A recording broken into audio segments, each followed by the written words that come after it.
Once a skeptic stepped into a haunted asylum, what they captured still can't be explained. Paranormal M has the evidence. Subscribe to witness it. The Lady in the Haunted Yellow House. So I don't usually post on here, but this has been eating at me. I don't really have anybody who'd take it seriously. About 4 months ago, I rented this small yellow house out in the country, just outside of town. Real cheap, but you could tell it was old, like the walls lean a bit and the floorboards squeak no matter how you step. I moved in with my cousin and her kid, and we thought it'd just be quiet country living. First week was nothing, just weird drafts. But then one night, I'm sitting at the kitchen table late, like 2 in the morning. I'm just scrolling on my phone, and my cousin was asleep with her kid at the other end of the house. I started hearing the front door rattling, like somebody trying the knob. Went to check, and there was nothing. No one. The door was locked tight, but when I turned back, I swear I heard the door shut, like hard enough to make the glass rattle. After that, it started being little things, like cups moving and her kid's toy train showing up in the bathroom when it was on the porch swing earlier. I'd leave my keys in the counter. They'd end up on top of the fridge, like way out of reach, unless you put them there. The creepy part, every night at around 2:30 a.m., the radio in the living room would just cut off. No matter if it was CDs or stations or whatever. Just dead silence. Even if you left it playing low, you'd wake up to nothing. My cousin said her son complained about the lady walking by his door at night, which is, well, not so great. The worst was one Friday. We had some friends over sitting in the living room playing cards, and out of nowhere, the bathroom door started shaking, like somebody was trapped in there and pounding to get out. We all froze, and my buddy checked, and no one was in there. Toilet hadn't even been flushed. We finally got tired of being freaked out all the time, so I might have just talked to it. Felt dumb, but I asked, "What do you want?" Left it at that. Well, a couple of nights later, I dreamed about this older woman in a long skirt, gray hair tied back, who just sat at the end of my bed and told me she lived here before me. Woke up sweating, but weirdly calm. Since then, it's been quiet, no banging, no toys moving, but I don't know if I just gave her peace or if she's still here watching us. But it's been better. Still keep a Bible by my bed, though. Not gonna lie, I don't walk past the bathroom after midnight if I can help it.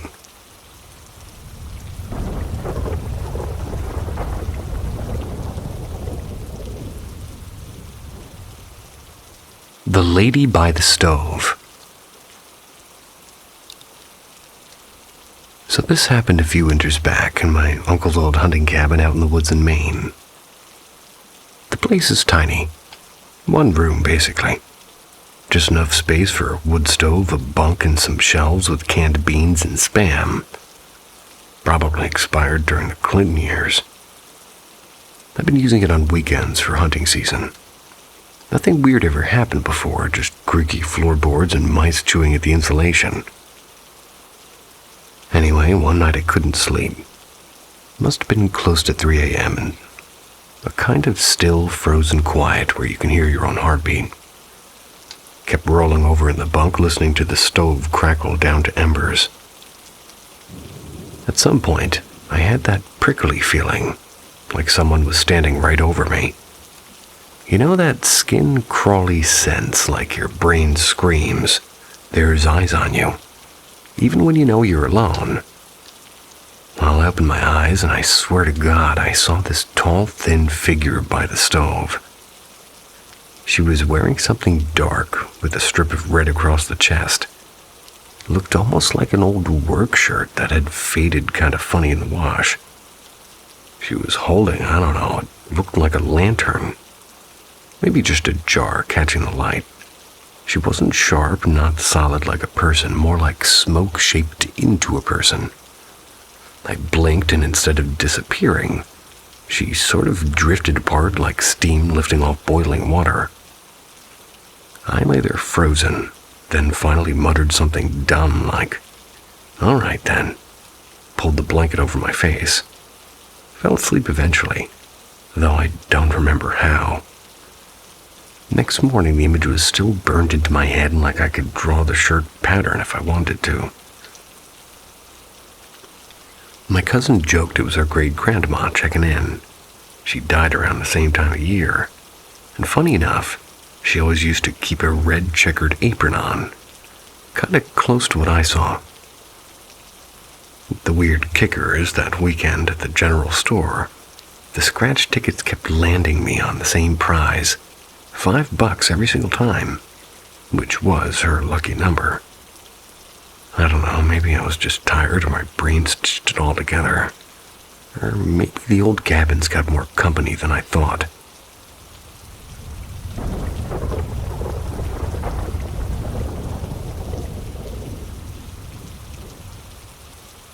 The thing by the window.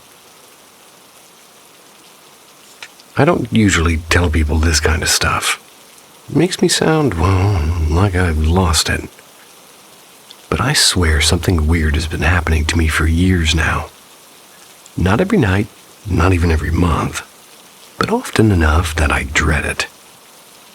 The last time was a couple of weeks ago. I live alone, tiny house on the edge of town. It's one of those mornings where I hit snooze too many times. I drifted back half asleep, and then it hit me.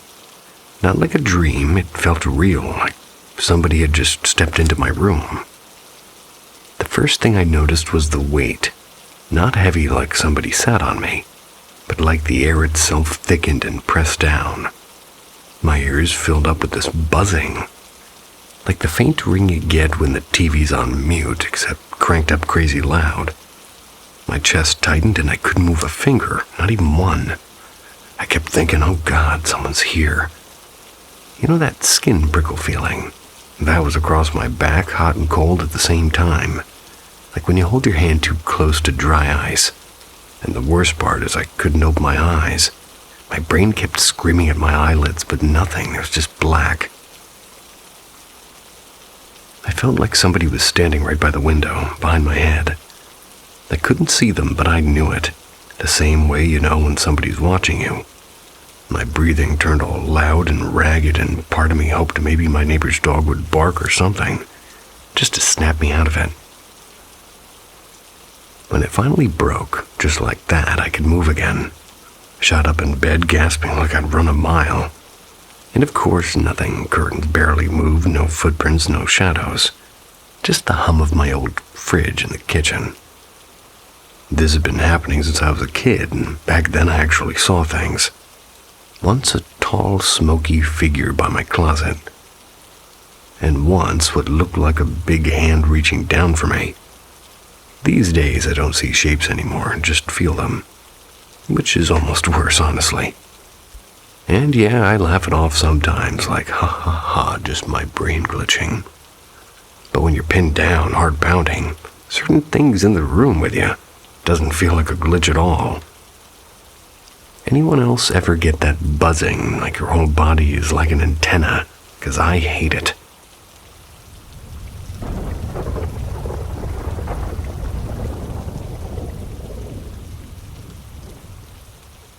The night at Uncle Ray's place. This is kind of embarrassing, but also creepy as hell. A couple of years back, I was staying over at my Uncle Ray's old farmhouse, out in the sticks. He was gone for the weekend, said that I could watch his dog and just quote-unquote make myself at home. Big mistake. First night, everything felt normal. The dog, whose name was Buddy, was being his old loud self and just pacing around the kitchen. But later, he just froze in the hallway, hackles up, staring toward the back bedroom. I figured maybe raccoons outside the window or something. I checked and there was nothing, and locked the door just in case. Anyway, I'm sitting in the living room scrolling on my phone, and I swear I hear the mattress springs creak in the guest room. Like somebody just sat down, and Buddy heard it too. He whined, ran behind the couch, and I'm not proud of this, but I straight up bolted into the bathroom and locked myself in. Felt so stupid. Called my cousin. I told her I thought somebody broke in. She just laughed and was like, "Oh yeah, you're fine. That house does do weird stuff," which was not comforting. Here's the part that freaked me out the most. About 15 minutes later, I actually said out loud, "If anybody's here, make a sound," which was dumb, I know, but about 2 minutes later, I hear 2 knocks on the wall behind the couch. I just froze and couldn't even move. When I finally worked up the guts, I took Buddy out of the back door for a walk, trying to shake it off. While I'm outside, I see my cousin's car pull up and she's running toward me like she's in a horror movie. She says she just saw somebody dart across the kitchen window when she came in. Nobody was in there when we checked. Later, she tells me this little girl used to live there before my uncle bought it, and apparently she wasn't right in the head. Did some cruel stuff to animals. Died young, I think. Folks around there said her name was Emma. The funny thing is that's my cousin's middle name. Never stayed there overnight again. Buddy still avoids that hallway whenever we visit.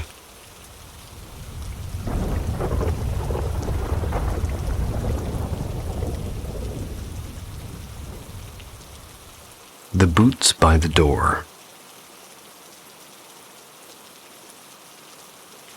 I don't really talk about this stuff much. People either laugh or get weirded out, but this one sticks with me and I kinda need to put it somewhere. A couple years back, I'm staying at my uncle's old farmhouse. He passed, but the place is still in the family, and sometimes I crash there if I'm in town. It's drafty as hell, smells like old cedar, but I don't mind. Anyway, I had this pair of rubber boots, you know the kind. Heavy soles, clunky when you walk. Too big for me. Hand-me-downs. They make this loud thud scrape sound on the kitchen linoleum, and I always leave them by the back door before heading upstairs to the spare room. That night I couldn't sleep. I was in this half-dream, half-awake fog, and then it hit. That frozen feeling. Couldn't move, couldn't breathe. And I've had sleep paralysis before, but never in that house. And sure enough, the sound started. The thud, scrape, thud, scrape. At first, I thought maybe the wind had knocked the boots over or something, but no, it kept going. Steady, like somebody was walking in them. Coming across the kitchen, it was slow, like real slow. My heart was racing, and I told myself it's just the paralysis thing, it's just in your head. But the damn boards creaked like they do when somebody actually walks across them. And I know that sound, and I grew up hearing it. And it wasn't stopping. The steps came right to the base of the stairs. I couldn't move and couldn't yell. I just lay there sweating like crazy. Then the sound started up the staircase, one boot dragging heavier than the other. By the time it got near my door, I swear I felt the air shift, like when someone big is standing there. And then nothing but silence. I snapped out of it all at once, sat up gasping. Took me a while to even look, and when I finally got the guts, I leaned over the edge of the bed and, well, this is the part I hate telling. The boots were there. Not by the back door where I'd left them. They were sitting right outside my bedroom, pointed inward. I mean, maybe I dragged them up myself earlier and just forgot. Maybe. But I can't imagine why I'd do that. I don't know. Every time I think about it, I get that crawling feeling on my neck. I haven't worn those boots since.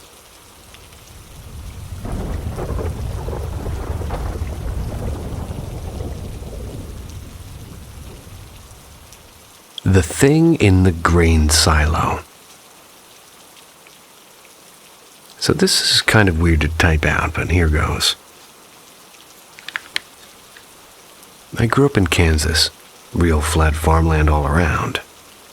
You could see a storm coming for hours before it would hit. Back then, me and my cousin used to kill time by wandering around with old barns and empty silos on the edge of our grandparents' property. Dumb kid stuff, you know. One afternoon, we were hanging around this busted-up grain silo that nobody used anymore. It smelled like rust and pigeons. The floor was littered with corn husks from forever ago. We were just throwing rocks at tin cans, talking about random things.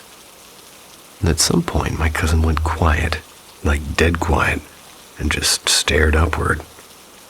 I followed his eyes, and man, I didn't even know how to explain it. There was something clinging to the inside wall of the silo, way up by the metal ribs. It wasn't a bird, it wasn't a raccoon, and I swear it looked like this long pitch-black thing with too many elbows.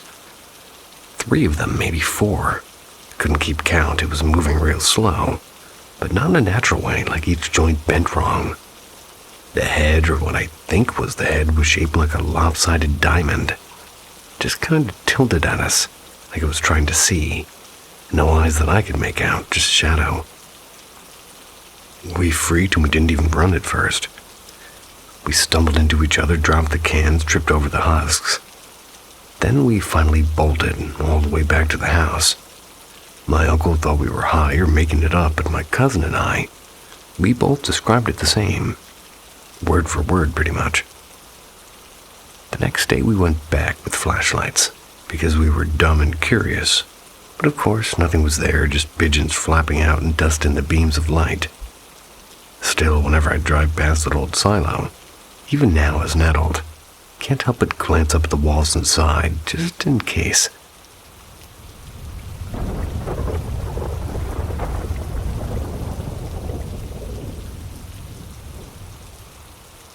The empty barn. This happened last fall. I still don't know what to make of it. So me, my cousin, and a couple of friends were hanging out at my grandma's old farm. We had dragged a card table onto the porch. We had snacks and sodas, so, nothing wild. Just talking and messing around. It got late, the kind of late where the bugs go quiet, and the air feels weirdly heavy. So we decided to pack up. Now, right next to the porch is this old barn. It hasn't really been used in years except for storing junk. But the doors are still fine. My buddy Jake grabbed a bag of empty chip bags and plastic bottles, and he said he was going to toss it inside for now. Out of the wind. So I was right behind him and just kind of following without thinking. And here's the thing. When he turned back toward me, he grinned, a big grin. Jake doesn't do that. Not out of nowhere, anyway. Usually he's sarcastic or muttering something dumb. But he just smiled at me like he had some inside joke, then slipped inside the barn. No words, just that grin. So I'm standing there, and for whatever reason, I pull the sliding latch shut. Not all the way, just halfway, kind of teasing. My cousin on the porch laughed when she saw me do it, like she was waiting for Jake to start yelling to be let out. But he didn't. No rattling the door, no swearing at me, nothing.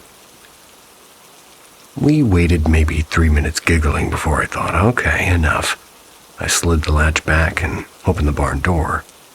Pitch black. Just straw on the floor and that old smell of dust and oil. No Jake. I actually said very funny. Like I was expecting him to jump out. But nothing. My cousin came over with her phone flashlight and we both looked inside and completely empty. Here's the part that still makes me feel sick. About a minute later, we hear her boyfriend calling us from the porch. Jake was sitting there on the steps tying his shoelace like he'd been there the whole damn time. He looked up all confused when we ran over and asked him what was wrong. He swore he never went near the barn, said he'd just been sitting there while we were messing around. And I believe him. I looked genuinely baffled, even a little freaked out when we explained. But I know what I saw. I know I followed him, and I know he smiled at me before going inside. Sometimes I catch myself thinking about that grin. Didn't even look like his. Well, not really.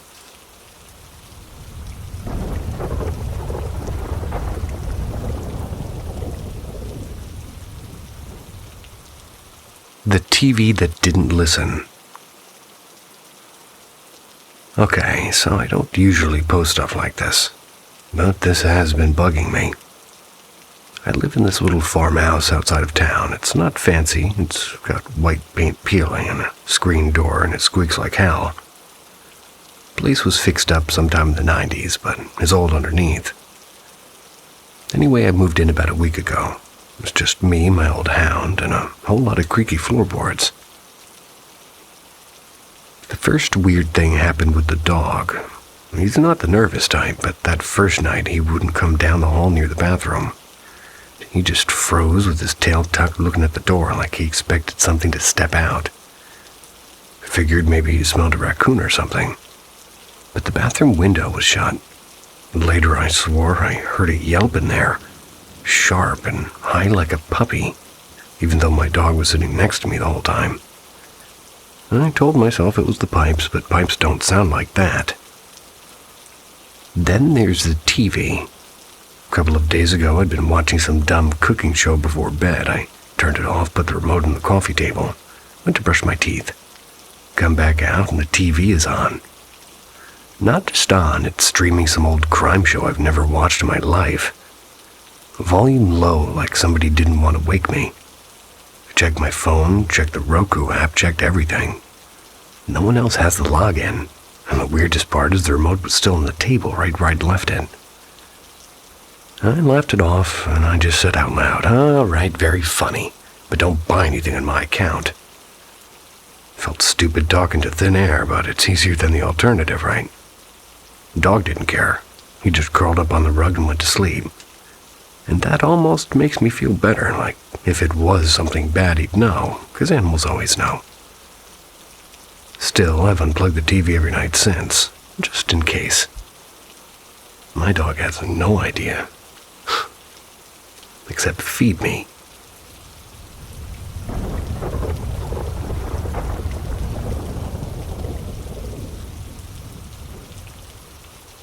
The white thing by the barn. This happened a couple of weeks ago. I still don't know what to make of it. I live out in the country, middle of nowhere kind of place, where you can hear coyotes at night, and sometimes the wind rattles the barn siding like somebody's knocking. I usually leave a little nightlight plugged in by the hallway so I don't trip if I have to use the bathroom. That night I couldn't sleep. I was tossing around and I kept having this weird itch in my brain, like, get up, check the back door. But I was tired and just rolled over. It felt like when you know you left something undone, but you can't figure out what. But anyway, sometime later, maybe 3 or 4 a.m., I woke up real sharp, like when your body just knows something's off. I sat up and I swear there was someone or something standing just at the edge of my bedroom, right by the dresser. Not tall, maybe 5 foot at most, slim. The shape was pale and was glowing, but not like a light. No face, just smooth. Its hands, though, I noticed the hands. They were this sort of reddish color, clenched up tight like fists. And that detail stuck with me for whatever reason. I just stood there, I blinked, rubbed my eyes, thinking it was maybe moonlight on the curtain or my brain still half in a dream. But it didn't move, it stayed there for maybe 10 seconds, which feels way longer when you're frozen in bed. Then gone, no sound, nothing, just me breathing hard in the dark.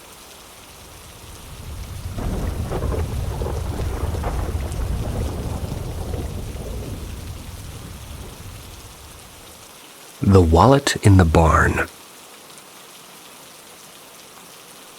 Okay, so I've never written anything like this before, but it's been on my mind lately. Back in 2009, my grandpa passed away. He was a stubborn old rancher and smoked too much and drank too much. Never once stepped into a church unless it was for somebody else's funeral. He got sick real bad and ended up in the county hospital. By the end, he was just lying there, barely moving, and the doctor said it was only a matter of time. Now here's the part that sticks with me. When I was about 16, he was already in the hospital. Came home early from school one day. Snow day, actually. Buses weren't running. I tossed my boots off in the mudroom and went straight to the fridge to make a sandwich. While I'm clattering around with my bread knife, I hear this raspy cough from upstairs. My stomach jumped because I swore it was Grandpa. He had this real distinct cough, like gravel in a tin can. I froze and I called out, "Grandpa?" No answer. I figured maybe Mom had brought him home and forgot to tell me. Jogged upstairs, heart pounding, went to his room like nothing. Just the old quilt folded into the bed, dead quiet.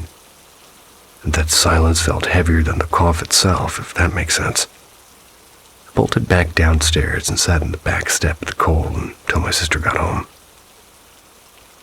Second thing happened a week or two later while he was still clinging on in the hospital. Dad had given me his mutt puppy for my birthday, half collie, half who knows what. Sweet little thing with floppy ears. One night it was just me and my sister watching TV. It was real late and close to midnight. Every light was off except the flicker from the old box TV. Then the door to Grandpa's room, it creaked open. Slow, just a few inches. Shouldn't have been possible. Those old doors basically stick unless you yank them. The puppy jumped up like a shot, growling hair on end, barking at the sort of crack of darkness. And I swear the room beyond looked blacker than it should have. My sister grabbed my arm so tight it hurt. We stood there like idiots while the dog kept barking and barking. Then 4 or 5 minutes later, the door just eased shut again, like somebody just let it go. The dog went silent, tail between legs, slunk back to the couch. We didn't even try to be brave. We hauled our blankets to my sister's room and locked the door. And Grandpa died a few days after that. But the strangest part came after the funeral. My cousin had this dream where Grandpa was putting on his work shirt, the one with his name stitched on the pocket. Said he was late for chores but couldn't find his wallet. Next morning, my aunt was cleaning out the barn and found that same leather wallet tucked in an old feed sack. Apparently, they'd forgotten to bury it with him. Maybe it's nothing, maybe it's coincidence. But I don't know, man. Sometimes it feels like Grandpa was just making sure we didn't forget his stuff before he clocked out for good.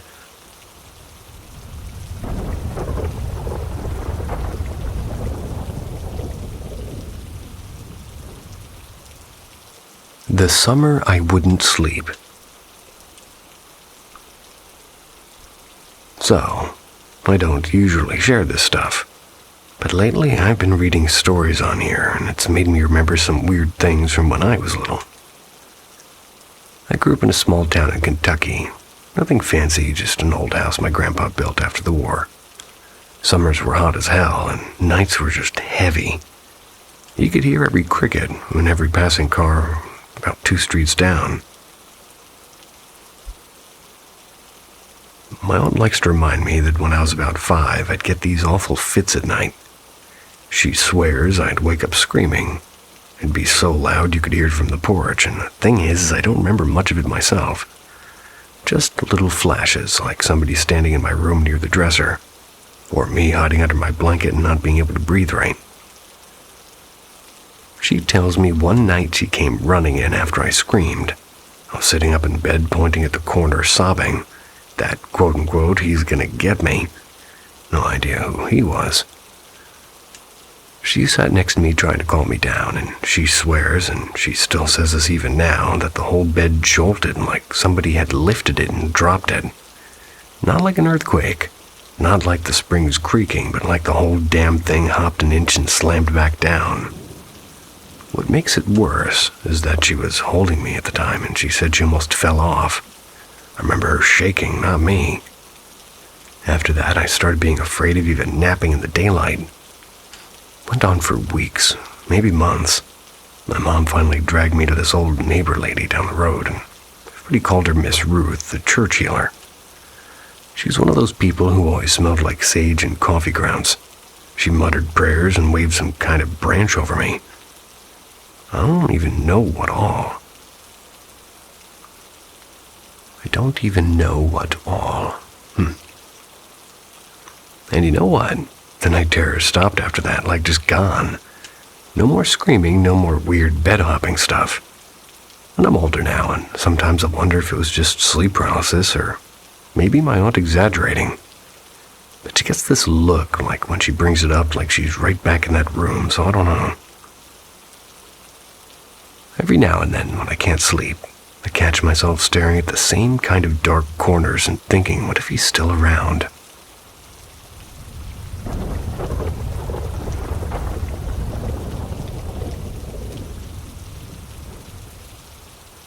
The thing on the porch. So this happened a couple of summers back. I was now staying with my aunt in this tiny town in Kentucky. She's got this old farmhouse. Real creaky wood floors, screen doors that don't quite shut right. The whole vibe. My cousins and I had been running around all day, swimming in the creek and eating way too many popsicles.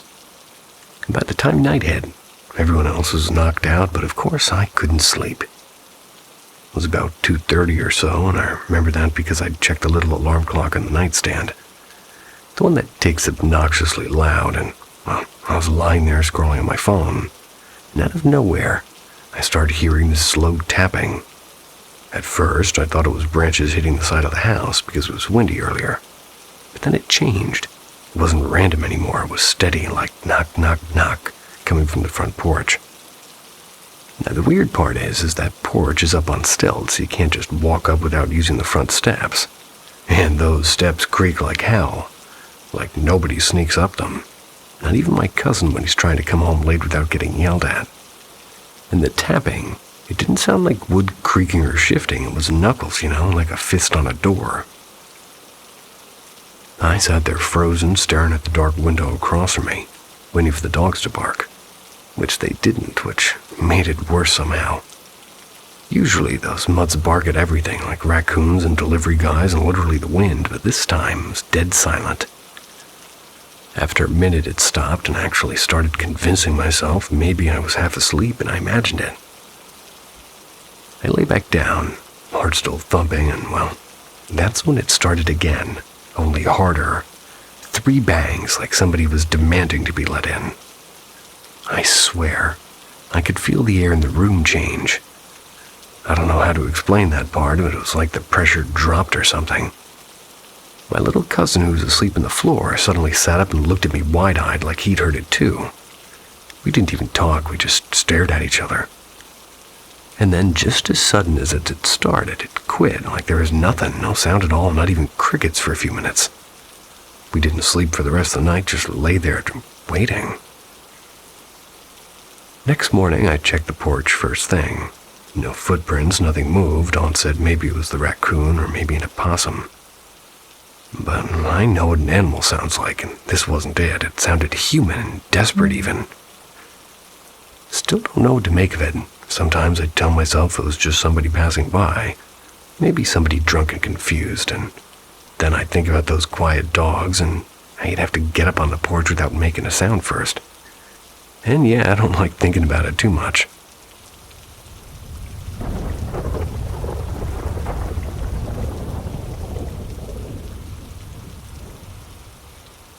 The Old Orchard Thing. I grew up in rural Maine, out where the roads kind of just disappear into dirt and pine needles. My folks bought this old property. It's a farm property. It's when I was maybe 6. Big red barn, apple trees that hadn't been cared for in decades. The house was creaky and drafty, but it had character. My dad used to joke that it was full of ghosts, though I don't think he meant it seriously. Anyway, from the first year we'd lived there, I had this repeating nightmare. Something tall and thin, I don't even know what. It kept trying to get into the house. Not through the door like a person would, but like it wanted to seep in through the cracks around the windows. I'd wake up screaming. My mom always said it was just night terrors, like normal kid stuff. And maybe it was, but I don't know. We had this dog that was part lab and part who knows what. And when he died, we got a hound. That dog would not stop circling the orchard at night. Like wore a trail through the grass over and over, barking at nothing. He'd never go beyond the trees, though, just stop dead like there was a fence, even though there wasn't one. I hated the one window in my room that looked toward those apple trees. At night, I couldn't even bring myself to glance at it. Sometimes I'd yank the curtain shut so fast it felt like something on the other side was about to catch my eyes. It's dumb, but my hands would shake. Even years later, visiting as an adult, that part of the land feels heavy. It's like standing on a stage while somebody stares at you from the dark seats. You can't see them, but you know they're there. My wife swears I get restless dreams whenever we stay there. When my uncle died, I had this one dream I'll never forget. He came walking across the orchard right up to the porch, calling my name. But it wasn't his voice, not really. It was like something trying to sound like him. I locked the door in the dream, and when I woke up, my heart was hammering. It was like I'd just sprinted a mile. It felt the same as whatever was in the orchard. Not a ghost, not anything human. Older and meaner. I once told an old neighbor about it. She said real casual, "Oh yeah, there's things that live in those trees. Don't look at them. And they can't look at you." Like she was talking about deer or raccoons, and she didn't smile when she said it either. I don't know what's out there, but I know that when the dogs are gone, it feels worse. They keep whatever it is away, and when it's just me, I close every curtain before the sun's down. And I don't, under any circumstance, look toward the orchard.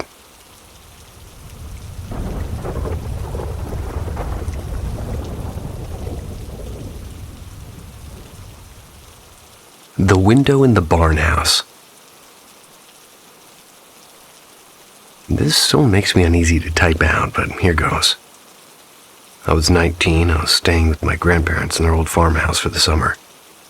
It's one of those creaky wooden places with drafty windows and way too much space when you're alone.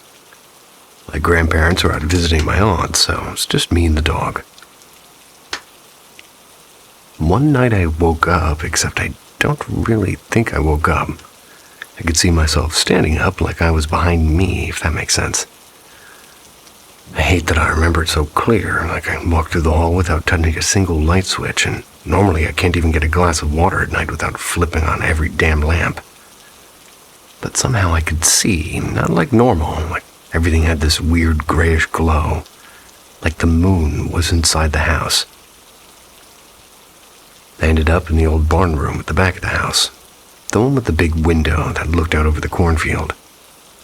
I just stood there staring out at the rows of corn swaying in the dark. I don't know how long, maybe 15 seconds, maybe longer. And then I heard my grandma's voice clear as day say my name. She wasn't there, she was 2 states away, but I spun around and just collapsed, face first into the rug. The next thing I knew, I was waking up sweaty, dog barking like crazy, and my uncle, who stopped by the night to check on me. He was white as a sheet holding a rosary. He said I'd been walking around talking in some mumbling voice he didn't recognize. And it didn't stop there either. For weeks after, I kept wandering, as I called it. Once, middle of the afternoon, I tried running straight out of the front door like something was chasing me. At another time, I walked up and down the hallway convinced I'd lost an exam paper. I wasn't even in school anymore. The worst was when I got the flu and took some meds. It must have been the wrong dose or something, because I scared my cousin half to death bolting down the stairs like a wild animal. Nearly at the front door before he caught me. And when he shook me awake, I looked at him and honestly didn't know why he was so freaked out. My family finally called in this old preacher they knew, and he sat me down, muttered prayers in a language I couldn't follow, and pressed something like oil on my forehead and handed me a bitter drink. He said a few words, and I nodded, and that was it. Hasn't happened since, but I still can't stand looking out that barn window at night.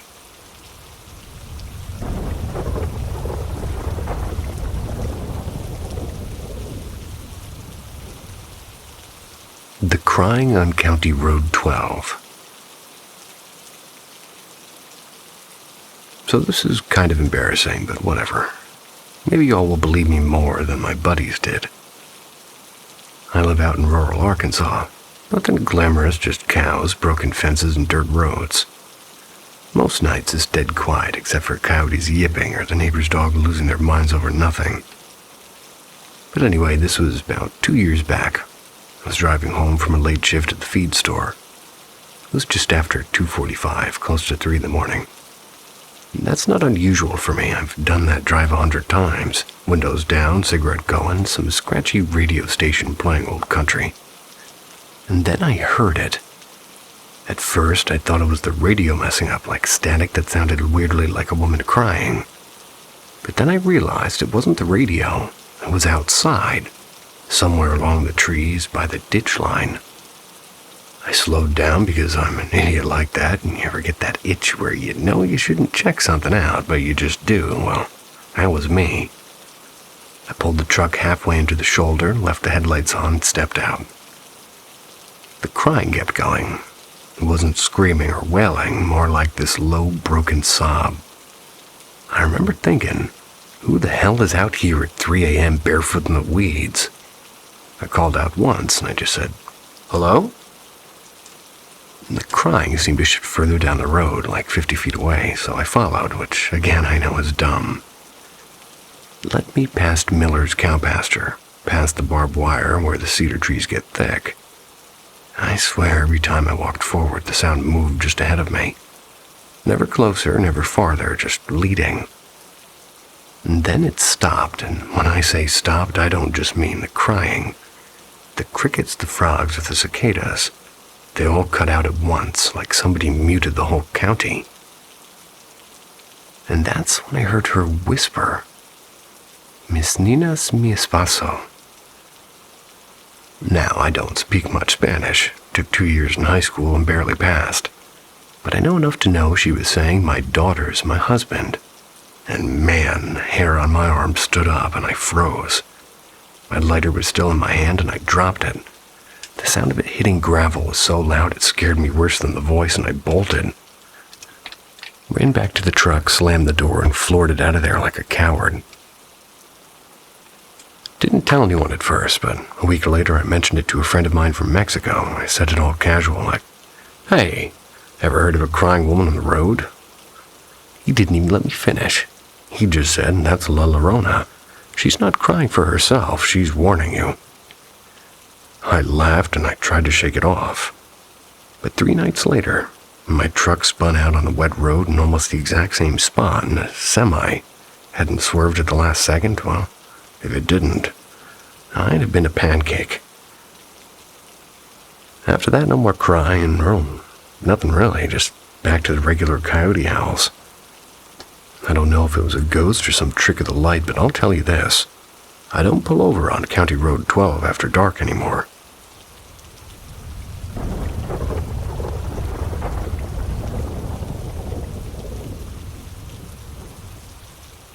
The night at the cabin.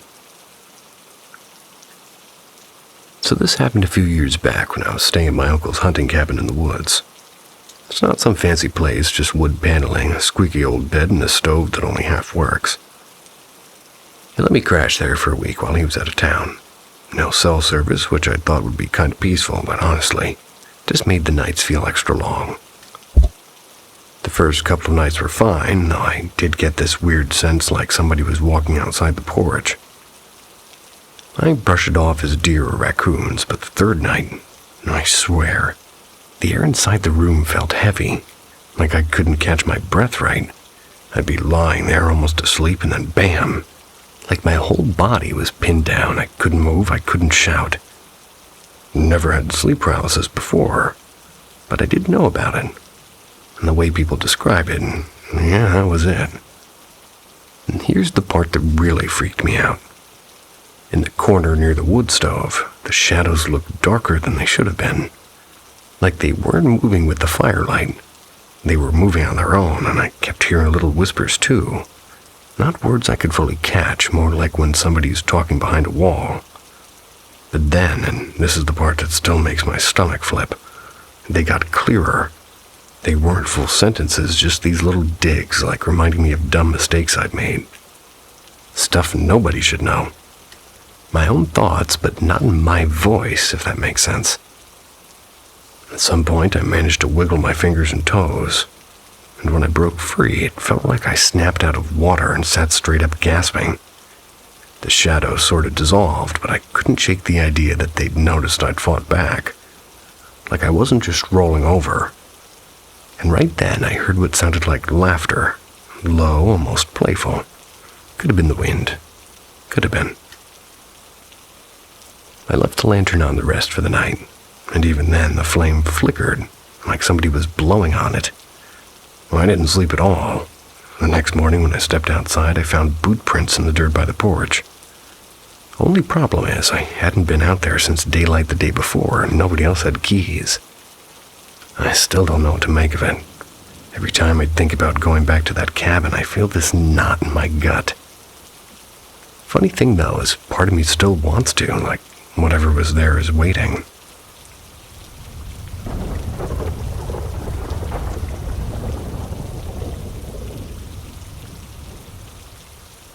The night I shouldn't have woken up. This is gonna sound made up, but it's something that still freaks me out. I grew up in a tiny farmhouse in Kentucky. There's a smell of wood smoke and it clung to just about everything. My mom swears that I died twice as a child. I don't remember it, obviously, but the stories have been told so many times that I can almost picture it. The first time, I was just a toddler. Mom says she put me down for a nap in this old crib that had been my uncle's with like the paint chipped to hell on it. When she came back hours later, I wasn't moving. My lips were blue and my chest wasn't rising. She screamed for my dad and they both thought I was gone, and the local doctor who lived 2 dirt roads over came out and checked me. And apparently he muttered, "I'm sorry." But then out of nowhere, I just coughed and opened my eyes like nothing had happened. Mom said she nearly passed out from the shock. The second time was weirder. Maybe I was 9, maybe I was 10, and we'd just come home from this church potluck. My stomach was full of deviled eggs and cornbread, and I went to bed like normal. Next morning, Mom found me cold and stiff, lying on my side like I'd been frozen. My little sister was bawling, standing in the doorway. Neighbors had crowded in by then because in the country everybody just shows up when they hear yelling. Somebody was praying. Someone else was whispering scripture over me. And after a while, I don't know how long, I just gasped for air like I'd been underwater too long. Sat right up. Everybody jumped like they'd seen a ghost. But here's the thing. I don't remember any bright light, no tunnel, none of that, just nothing. And then waking up to chaos. To this day, nobody knows why it happened. Doctors didn't have an answer, and my family, they still bring it up every Thanksgiving. Like it's some cursed little anecdote. I laugh about it sometimes, but deep down it scares me because twice in my life I was supposed to be gone, and twice I came back. I don't know if I should be grateful or worried. I'm worried about what's waiting the third time. I often struggle trying to figure out the first, second, or third time myself.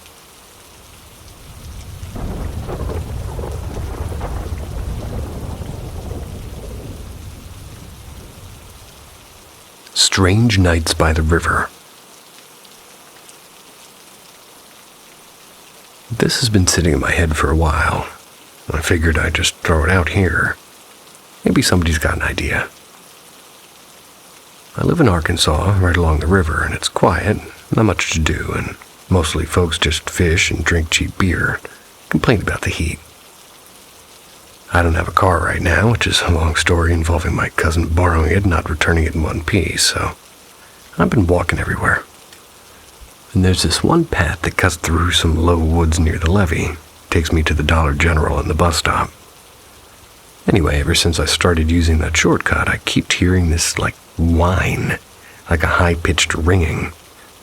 Not cicadas, and I know what cicadas sound like, and not power lines either, it's sharper. More like when your TV used to get that test tone. Sometimes it's faint, sometimes it's loud enough I gotta cover my ears, and it doesn't matter if it's raining, sunny, or the middle of the night. It just comes out of nowhere from that patch of trees. At first, I thought maybe there's some busted equipment out there, or some old electric box. But then the other things started happening. People started getting off at that bus stop with me, which never ever happened before. I've been using that stop for months, and I swear I was the only one. Then one night around 9:30, this older couple, or I thought they were older, gray hair at least, they step off right behind me, didn't say a word, and just sat down on the bench under the busted streetlight and watched. Like literally watched me walk the whole way across the lot and into the road. I kept looking back and they were still there. Heads were kind of tilted like they were waiting or listening. Hard to explain. By the time I turned the corner toward my place, they hadn't moved, and I know it sounds stupid written out like this, probably just random folks, and maybe they were curious or bored. But I can't shake the timing. First the buzzing starts up, then all of a sudden strangers appear where nobody ever gets off. And they always look off, like they don't fit right, if that makes sense. I still take that path sometimes. It's quicker, and I don't feel like walking extra blocks in the heat, but I walk fast, keep my head down, try not to think about it. Still hear that ringing, though, always from the same spot.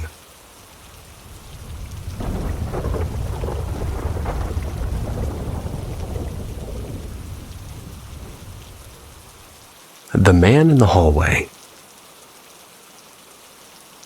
This happened last week. Haven't really talked about it out loud, so it's been sitting with me. I was on break at my job, nothing exciting, just a small grocery store and a small strip mall. Usually I'll go sit in my truck out back, windows cracked, and either scroll TikTok or just rest my eyes. That day I figured, I'll nap a little bit instead. Now for context, my uncle died of a stroke a few years ago.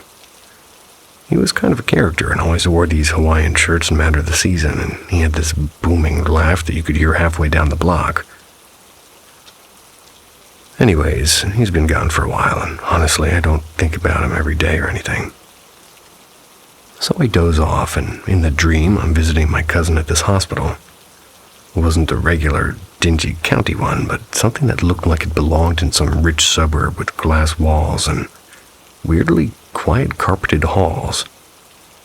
Felt clean in that fake lemon way. I liked that way. My cousin was fine, nothing serious, just in for some sort of a test, I guess. I go looking for his room, and when I find it, there's a guy standing there in the hallway. He wasn't just like my uncle at all. This dude had on sweatpants and a hoodie, kind of plain, and a beard going on. Taller than my uncle ever was. But the second he looked at me and said my name, I knew it was my uncle, like no hesitation, maybe it was him. It just wasn't in his body. He didn't say much, just kind of nodded and smiled that same crooked smile and told me, "You're doing fine." That's all. Then he stepped aside like he was letting me pass, and when I turned back after going into the room, he wasn't there anymore. I woke up with this lump in my throat, like I'd actually just seen him, not dreamed him. My hands were shaking a little bit, and since then, every time I go back to nap, I half expect to be having him wait for me when I wake up. I don't know, maybe it's just my brain making sense of stuff, but it felt heavier than that. Like he was wanting to stop by for a minute, and I just can't shake it.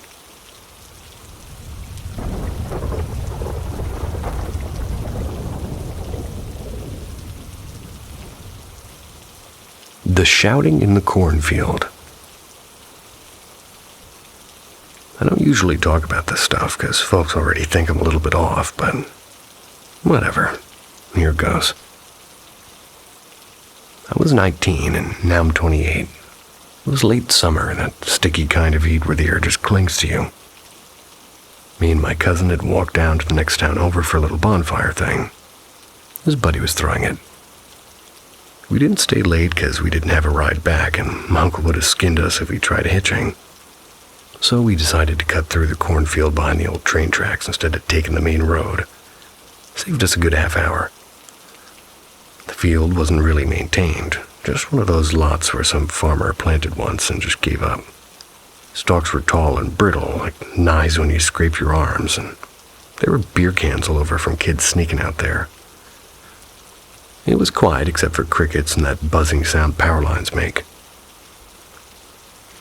When we got near the edge of the field, maybe 50 yards from the gravel road, that's when it started. First, just a kind of murmur, like someone talking far away, but you can't catch words. Then it got louder and sharper, clear as day, like a crowd yelling in unison. "He's here, he's here, he's here." And I swear on my life it was dozens of voices. Some deep, some high, even ones that sounded like little kids. It wasn't just behind us either. It felt like it came from every direction in the corn.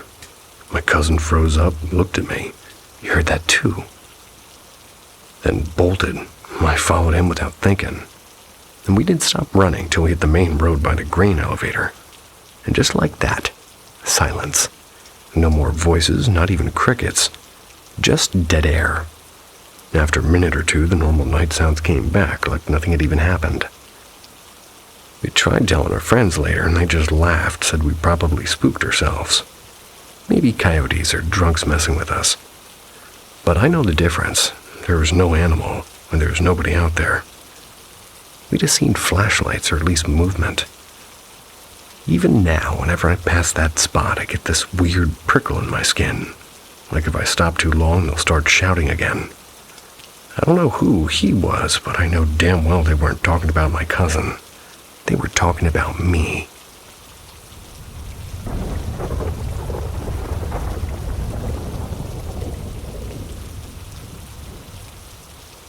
The old farmhouse and the wrong shadows. I used to help out at this old farmhouse. It had been turned into a kind of event space. Weddings, craft fairs, that sort of thing. The place is real creaky, a draft blowing through the floorboards kind of old, and it sits right across from the woods where there's this family plot. Just stone markers, half of them leaning or sunken. Nobody really goes there, but it's in plain view from the back porch.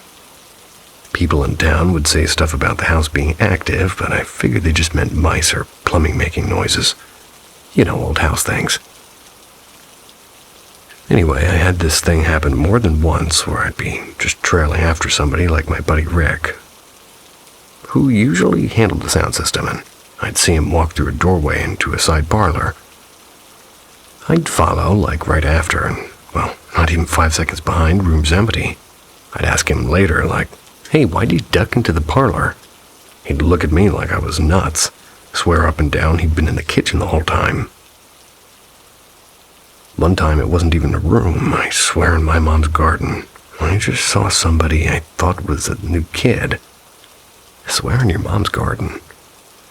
Jamie just walked straight across the hallway and vanished. Vanished into the wall.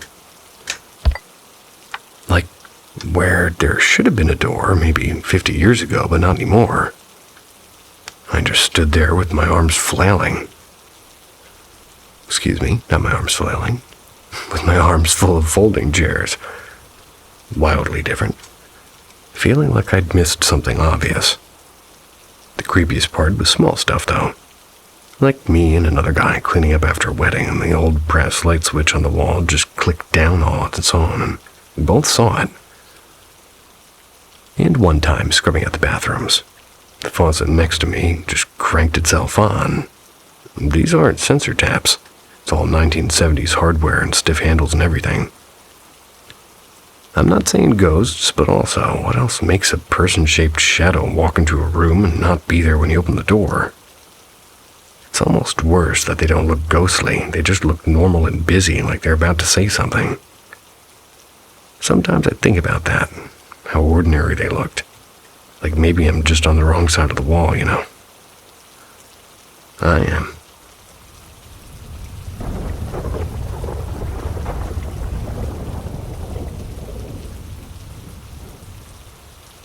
The Man by the River. This might sound dumb, but when I was like 12, I used to sneak down to the river behind my aunt's place. It was one of those, like, little towns where nothing really happens, so I'd just sit there skipping rocks. Anyway, every time I went, I'd see this man, super tall, bony, and bald head, like shining, like he'd just shaved it, just standing in the trees across the water. He never moved, never waved, nothing, just watched. At first, I thought it was some neighbor, maybe one of those old hunters who hang around too long, but he was always there at night like clockwork, and it wasn't just me. I swear, once I saw my cousin staring at the same spot, even though she wouldn't admit it later. When I'd freaked out, I had this weird, thing, I guess, where I'd sort of zone out, like I'd close my eyes and then I wasn't by the river anymore. I'd feel like I was floating over the fields past the houses with their porch lights, just drifting until I wasn't scared anymore. Sometimes I'd see other people drifting too, like shadows going the same way. I don't know if that makes sense. By the time I hit high school, it shifted.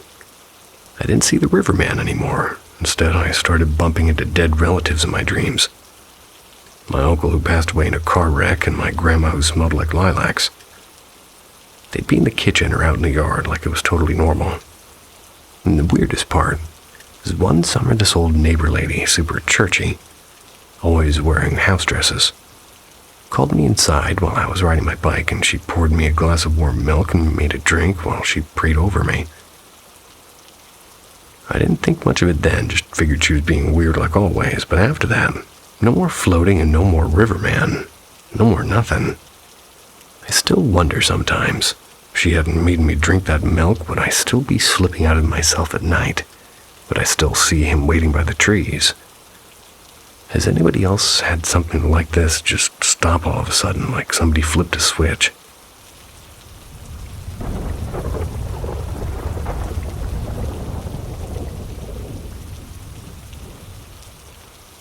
The red flicker in the barn bathroom. Kinda weird, and honestly don't know what to make of it, but it's been bugging me all day. I was in the little bathroom out in our barn, and we fixed it up for when we're working out there, so it's not fancy, just a sink and a toilet. And this big old mirror that came from my grandma's house. If you stand at the sink, the mirror reflects the tiny window that's above the toilet. That window looks out at the pasture. Mostly oak trees, nothing unusual. Definitely no leaves this time of year. Anyway, I had my earbuds in listening to some old country song. While I was peeing, I saw this red glow in the mirror. It wasn't like sunlight or a glare, it was a perfect round red ball and dark red, like the color of fresh blood, if that makes sense. At first, I thought maybe it was sparks from the welder, because my brother sometimes works out there, but nobody was even around, and then I figured maybe a leaf had caught the light weird, but the thing was drifting too slow, almost like it was floating. I only saw it in the reflection. The second I turned to look at the window itself, there was nothing, like completely empty. Just the gray sky and the trees. And I should mention, last month I had this strange night in the house where I swore I wasn't alone. Just this heavy feeling, like someone watching. Actually said out loud that you need to go. Felt silly doing it. And then the air in the room got lighter, like instantly. Could have been in my head, but it was noticeable. Also, when I'm walking in the hallways at my mom's place last week, my boots were creaking and I kept hearing another set of steps right behind me. Not in sync, like somebody following. I spun around so fast my heart went nuts, but no one was there, and well, that house has always had stories. But I've only personally heard footsteps twice in my life. So yeah, today, with the red thing, it shook me a little. I keep replaying it, trying to make sense of it. Trick of the mirror, or my eyes tired, or something else. Weirdest part is I can still picture it so clearly, just hanging there in the reflection like it was waiting.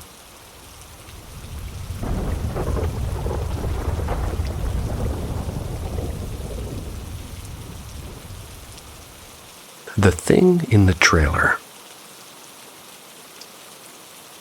Okay, so this is gonna sound dumb, but here goes. A couple of years back, I moved into this beat-up trailer on the edge of town in Oklahoma. Wasn't much brown carpet, that weird smell old trailers always have. The kind of shower that never quite gets hot enough. I was by myself most nights since my girlfriend worked late shifts at the diner. Pretty quick after moving in, I started noticing something. Not like a ghost in the movies, no shadows or faces, just this presence. Always on my left side. Didn't feel bad, but it didn't feel right either. Neutral. Like somebody standing too close to you in line at Walmart. When my girlfriend was home, nothing happened, but the second she left, it'd be back, and sometimes it'd be watching, or rather, I'd be watching TV. And it felt like someone was leaning right up next to me, like cheek to cheek sort of close. One night, I swear I felt warm breath even through the AC. She told me she felt it too, but only in the bedroom, and for her it was always on her right side. She said when I'd come into the room, it would get, like mad. She'd feel this irritated energy for a second, and then it'd vanish like it stomped off somewhere else. The weirdest thing that happened is we had this scraggly old mutt named Daisy, and sweet dog barely barks. One night, we're sitting at the tiny kitchen table, and Daisy suddenly froze with her hackles up and just stared at the empty air above my head. Wouldn't move, wouldn't blink, like she was watching something right there. After a few minutes, she just kind of relaxed, like nothing happened. But I swear her eyes were following something I couldn't see. So we burned sage after that. Well, the girlfriend did. I didn't know how. Seemed calmer for a while, like the air wasn't as heavy, but the thing never really left. And even when I moved out a year later, the last thing there, I felt it, like on my left side, close enough that my shoulder tingled. Anyway, I don't really tell people this because they roll their eyes, but typing it out feels, lighter, I guess. Maybe somebody else had the same side-specific thing, like always left or always right. That part freaks me out the most.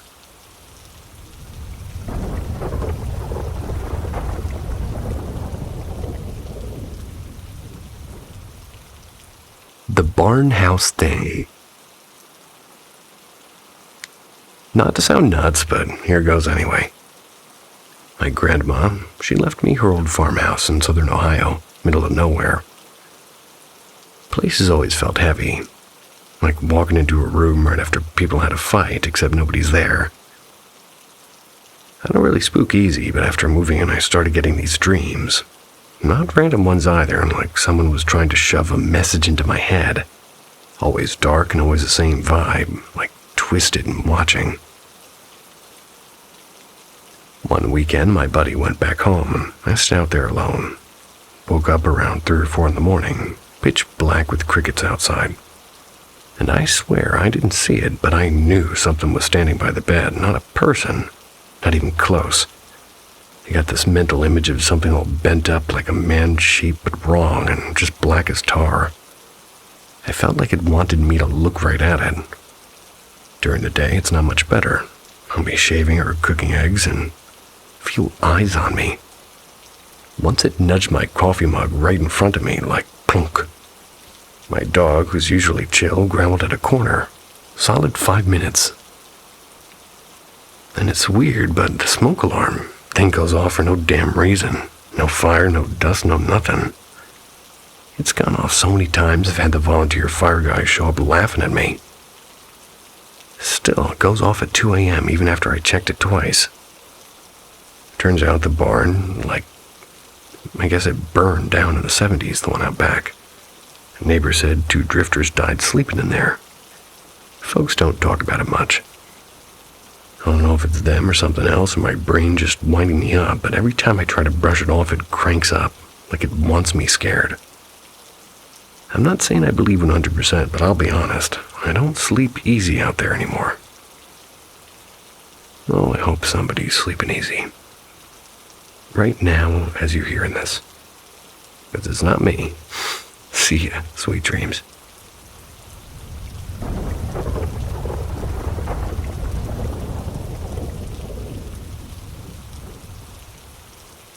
Calling all skeptics, believers, and everybody in between, Paranormal M offers a platform for open-minded exploration of the unexplained.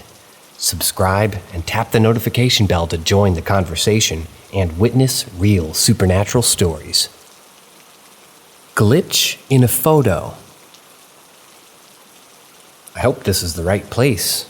and it follows the guidelines, but something I wanted to share. Went to post and glitch in the Matrix, but apparently they won't accept experiences from when you were a child.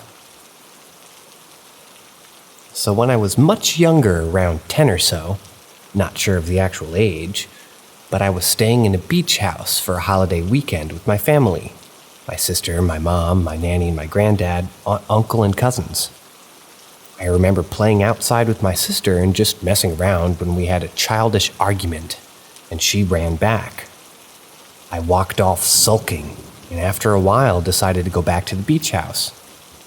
I had zero sense of direction, and things have not changed since. I got lost. All the beach houses looked exactly the same, and I couldn't remember which number was on the door of ours, but something told me to open the door of one, and as I walked in, a group of adults stare at me in shock, and I freeze for probably a few seconds and run away embarrassed. I still remember my cheeks being flushed and nearly in tears. My sister ended up appearing around another corner and telling me to come in for dinner, and I never spoke about it.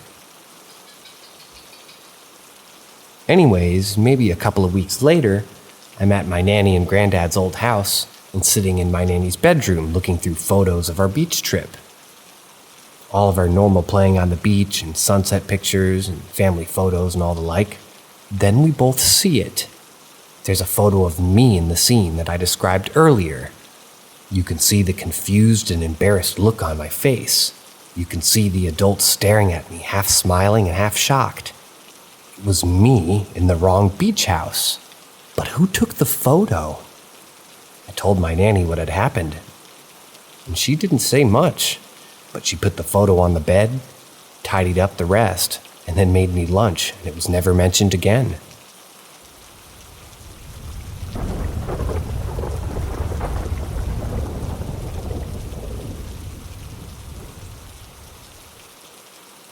Growing up around ghosts. I grew up in a house full of paranormal activity till the age of 16, and then I moved away. Myself and my sister shared one small bedroom before moving into our mother's larger one and swapping those rooms. In the first room, the only experiences would have been the feeling of being watched, and that was prominent throughout the house, especially on the stairs, so we always ran as fast as we could, sitting on the couch. My eyes would continuously be drawn to that point on the stairs from the sitting room. I have memories of black shadows around that area and above. Sometimes in the sitting room, on the ceiling. My sister has her own experience with what she said was sleep paralysis, a woman in blue floating above her bed. But after moving into the larger room, that's when things got even more spooky and a little dangerous.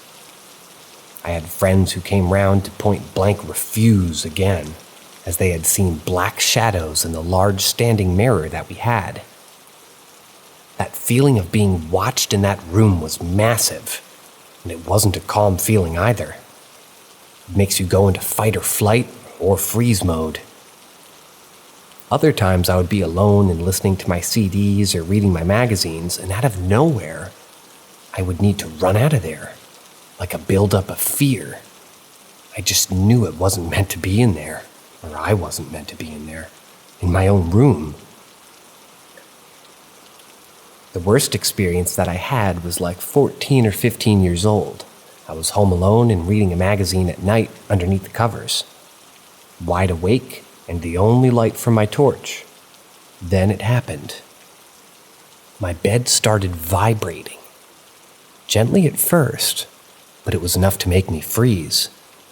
I curled up in the fetal position, begging myself to just fall asleep. It wasn't just vibrating, and after a while, but it felt just kind of as though I was being rocked. I can't describe the fear I felt in that moment, but it was like a buildup of dread, and I was 100% awake. My mother once told me that in that room, she was woken up to a lady shaking her bed and screaming. Didn't learn about it till years later and too scared to ask for more details. Things would go missing and end up in the weirdest places, too. Like keys behind the toilet when I had left them on my bed. And I think other experiences, but I won't bore you with those. I never saw an apparition fully, just those and noises like footsteps and the normal creaking of the house. But I also woke up with a few scratches a few times. The time I believe I saw something wasn't even in the house, but a couple of years later after I had moved. I was walking to a friend's late at night with him and his brother along a country road, and I looked across to an empty house I had passed before. There were about 4 or 5 women walking in a circle. They were dressed in old clothes. Think old white dresses with bonnets. And they were holding lit candles. I could see the flames. As they did, they just all walked in a circle. I felt no fear, but as I shouted to the lads, they looked and the house was black and empty and dark. I've had many instances of kind of feeling as though I was being watched and not alone. Maybe I'm just paranoid from past experiences. Or maybe not.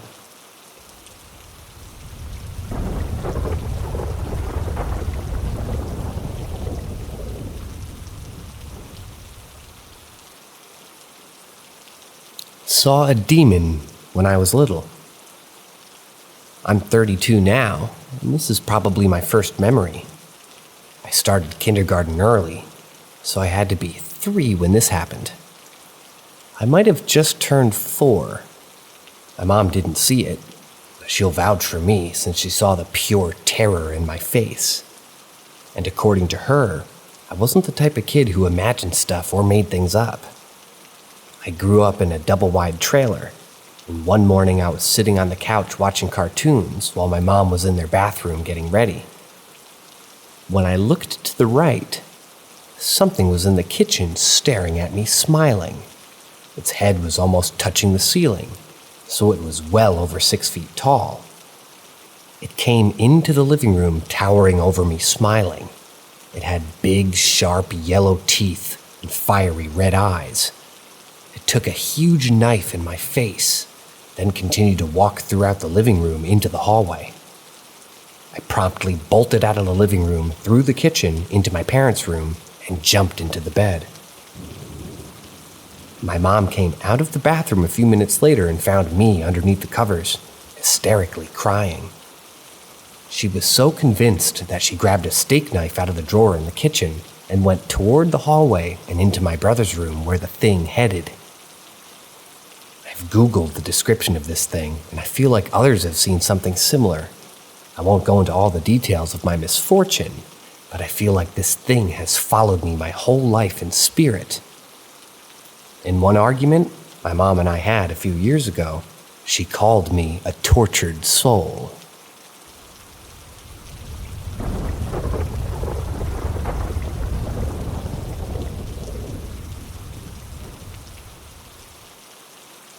A phone call of a phone call I just had. I need help understanding, but this was years ago, and no one who I told seemed to believe me. And if they did, it's like they didn't think it was weird, although I've never heard anything happening like this to other people. So 2 years ago, my brother and my mom went to a concert. Neither very good on technology. They phoned me to order them pizza to their hotel. I did. Half an hour later, the delivery guy rings and says that he's outside, so I explained to him that I'd ring my brother and get him to meet him at the door. I phoned my brother as follows. Here's me. Takeaway's outside. Brother. I'll go for it now. Me again. Be quick. He's getting a bit moody. Brother now. I'm just in the lift. Goes quiet while he's in the lift. Comes back on in the lobby. Brother. Just walking to the door. Me. He said he's there, so you should be able to see him. Brother. There's no one in here. Me. I just got off the phone with him. He must be there. Brother. I can see a car. I think that's him. Me. Good. Let me know when you've got it so I can get off the phone. Delivery man. Hello, I have pizza for you. Brother. Yeah, thanks, mate. Phone cuts off. I was happy. Didn't bother trying to call back. They were drunk, had their food, and I was just heading to bed. I just sort of stay in my bed and my phone rings. It was my brother. I answer it. Brother. Just walking to the door. Me. What? You've got your food. I heard you. Brother. There's no one here. Me. What are you doing? I literally just heard the takeaway man talking to you. Brother. I can see a car. I think it's him. By this point, I'd lost all sensation in my body because I'd realized it was the phone call I'd just had, and my brother couldn't hear me. Me. What the hell is happening? Hello? Delivery man. Hello, I have a pizza for you. Brother. Yeah, thanks, mate. Phone cuts off. I just stay there for like 5 minutes processing. But what the hell? I phoned my brother straight away and he had no evidence of a call on his phone. They'd been just eating pizza. But it was in my call log. I Googled it and I found nothing, no explanation. Was it a glitch in time? Did the government mess up recording conversations?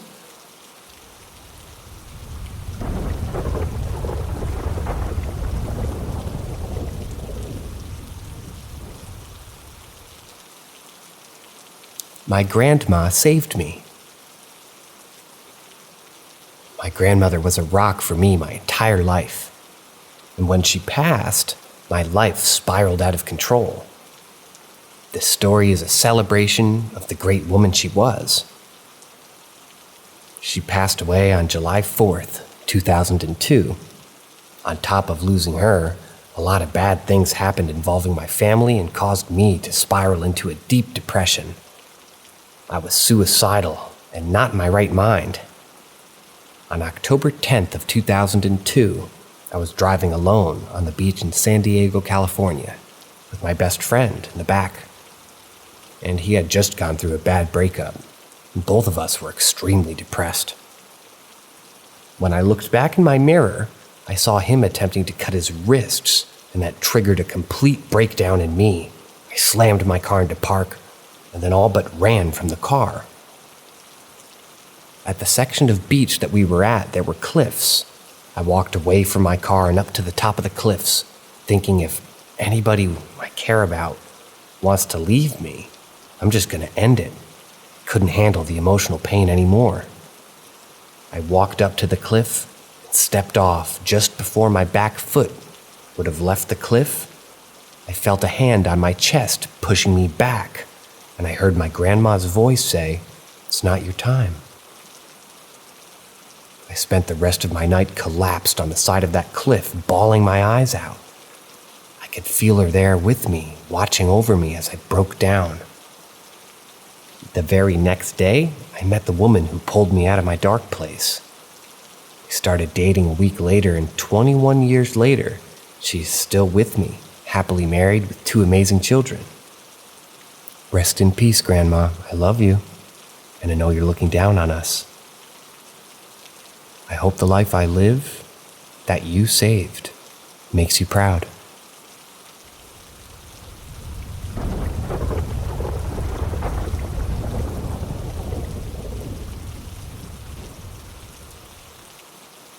The first time a paranormal encounter terrified me.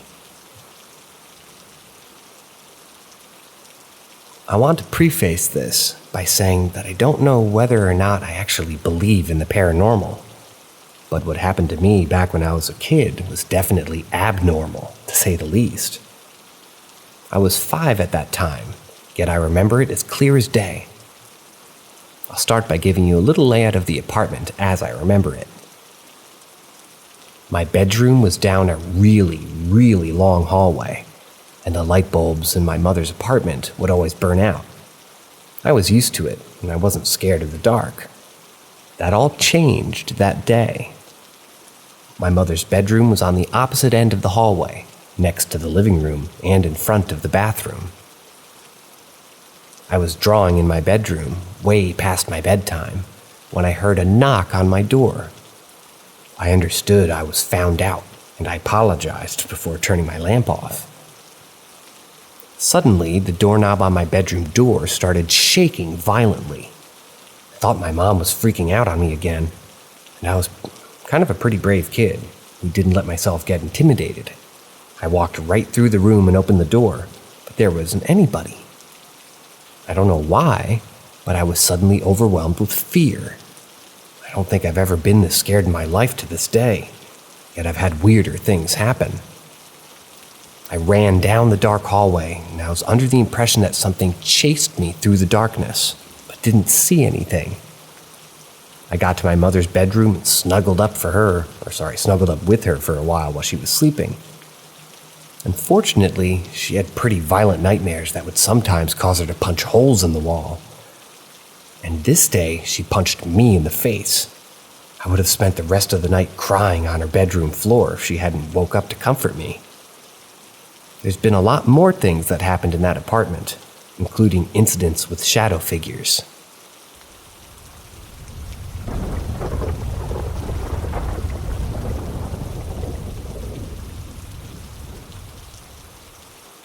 Ask Reddit. December of 2018, I was alone at home as my ex was out of town on a work trip. One night, I woke up to the sound of rumbling and keys opening the door. I get up and run toward the hallway that overlooks the stairs and front door. When I see the handrail, I immediately notice the handrail of the stairs is decorated with lights and a poinsettia wreath spiraling down to the rail. I was incredibly confused as I had never decorated it at all. Then a second later, a man walks into the door. I still remember his face so well. He was tall, maybe 6 feet, military haircut. I think it's worth noting that we lived in a military base. Basically, everyone who lived in the housing was active military. He had light skin, he looked mixed, thin but in shape. He looked like a runner. Well, I'm watching this man walk into my house, take his jacket off, and put it on the side, on top of this small bench. All of this is happening so fast, but it felt so fucking eternal. As I'm watching him do this, I say out loud, "What the fuck?" And he looks up to where I'm standing, and he's just as surprised as I am. He goes, "Oh shit." Then I run back into my room and hop back into bed. It's only then that I wake up. Again. I immediately run towards the hall, but this time, there's no decorations or wreaths, and the light on the handrail, and there's no man coming in the door. It's as if I had crossed to an alternate reality for just a minute. Perhaps in a parallel reality, that man lived in that house, and I somehow glitched into the Matrix and crossed over into his universe and I saw him. He probably still talks about that to his buddies, like I talk to mine about mine. It's fucking bizarre.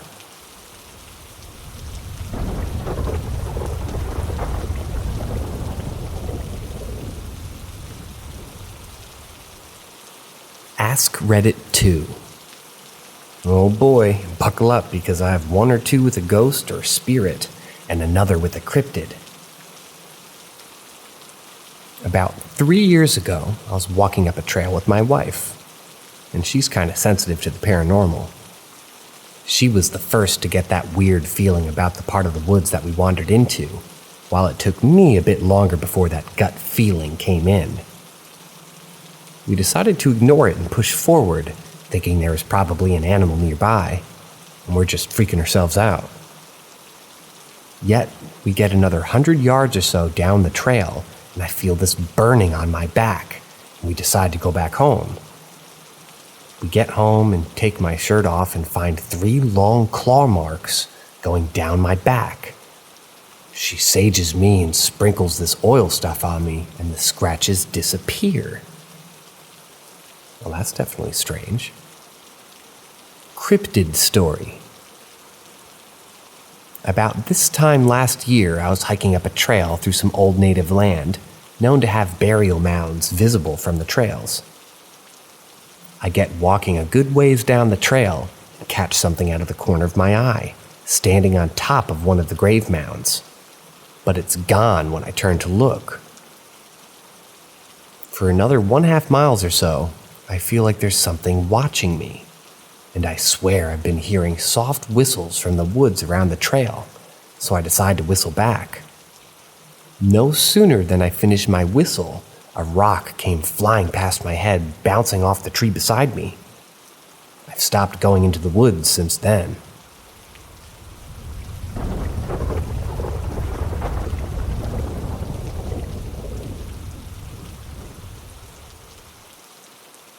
Ask Reddit 3. Well, this is a story from my childhood. My parents had moved into a new house after marrying, and after 3 years, I was born. I was 6 years old when it started. I had my own bedroom by 6 because my mom wanted me to practice sleeping on my own. On my first night, I had no trouble sleeping since my insomnia hadn't developed yet, and I fell asleep peacefully. I find myself waking up and I see the clock. It's 1:23. I wasn't used to staying up that late, so I started trying to sleep again. And then I hear the tap starting. I go to the bathroom beside my bed and I turn it off. Thought it was just a malfunction with the tap, so I try to go back to sleep. Then I hear the toilet flush. I just ignored it and went back to sleep. For the next 2 years in that house, things like this would happen. The toilet flushing, door closing by itself, tap turning on by itself. To this day, I don't even know the story behind it. Okay, here's a second story. This is not my story, but my cousin's. So my cousin went to my grandma's house to stay there for a few days. My grandma recently moved into the apartment, and she saw an apparition in an empty room. After asking about it to the landlord replied with, "Oh yeah, a person died in that room," and somehow was so chill while saying it. My cousin was horrified, of course.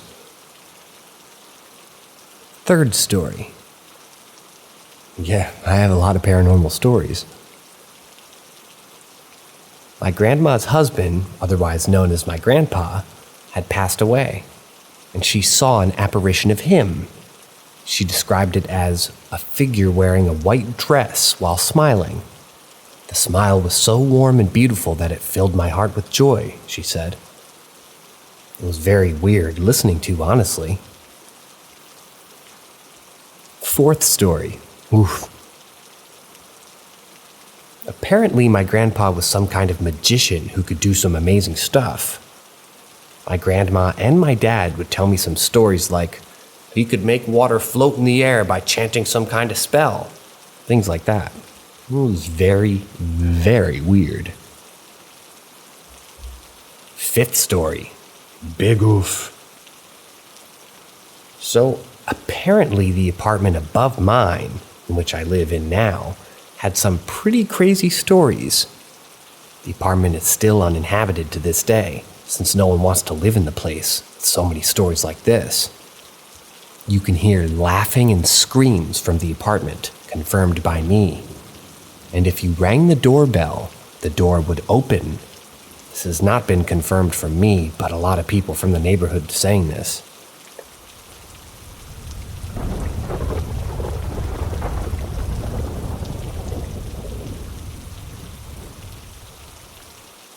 Another Ask Reddit. I used to get sleep paralysis quite a lot.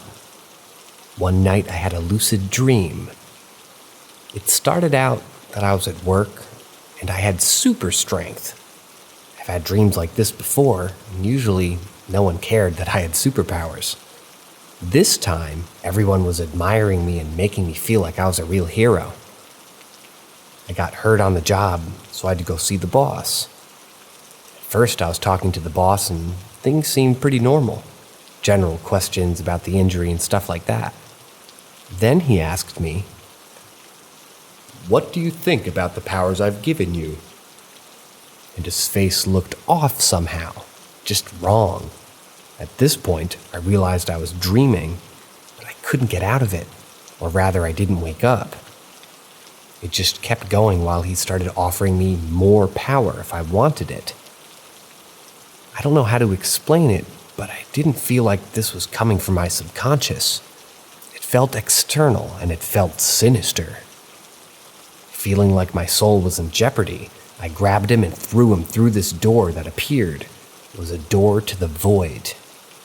I felt like I'd passed a test, and before I could think too much, the secretary at her work came out and stood in the doorway. She started praising me for turning down the temptation for power, but she just kept getting more and more seductive. Just like before, I felt like this was sinister and out of nowhere, so I threw her through the door as well. Nice. In that moment, I snapped awake, breathing heavily and actually feeling proud of some sort of accomplishment. I felt like I'd passed 2 tests of temptation, and again, feeling proud of it. I was about to tell my girlfriend who was laying beside me. In that moment, I suddenly became paralyzed. Just like sleep paralysis, except I was awake when it hit me. My eyes were open, and I was in the same world, but outside I could hear terrible things like screaming as people were being attacked and killed. I could visualize basically our world, but everything about it was violent and terrifying. Meanwhile, while paralyzed, I could feel something horrible flying toward my window to take me away. By this point, I was actually crying so hard my girlfriend woke up and started shaking me to snap me out of my paralysis. As soon as I got out of it, I held her, crying and telling her what happened. The whole experience made me feel like I'd been challenged with the temptation of power, then lust. And when those had failed, I'd forgotten about the last tool of the devil, so to speak, fear. This all happened the better part of 20 years ago now, and I remember it as clearly as ever. It's worth noting that I've never been a very religious person, and this was the first time I'd ever entertained the idea of being tempted by the devil or whatever. It was one of the most terrifying experiences I've ever been through. On a side note, a year later, Constantine came out in theaters and made me raise an eyebrow at the concept of hell being another dimension similar to Earth. The hell in Constantine was much different than the one I saw in my paralysis. But again, it was the concept that caught my attention in a way that was perhaps more meaningful to me than most.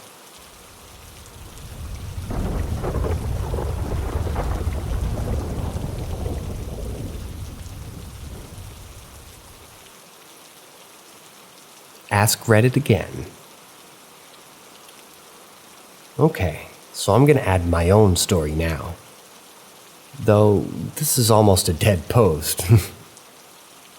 Not too dead, because I'm reading it now. I mentioned in some of my replies about the haunted mattress I had and my only UFO sighting, so scroll to find those too. But I'm going to add a story here about my first ghost sighting. I was very young, probably only 4 at the time. My family was visiting relatives in a house that they were staying in temporarily. My mother tells me the whole thing seemed very off from the get-go. The house was pretty old, though I'm not sure how old. My grandparents must have been sensing something there from the start based on their reactions. But I'll get to that in a moment. Anyway, my brother and I were playing in the living room of a home, and apparently both my brother and I, each separately, went to my mother and asked her about the quote-unquote man in the window. I vaguely remember seeing the outline of a man's shadow against the window, but I don't remember any details. I wish my memory was better, but hey, I was 4, give me a break.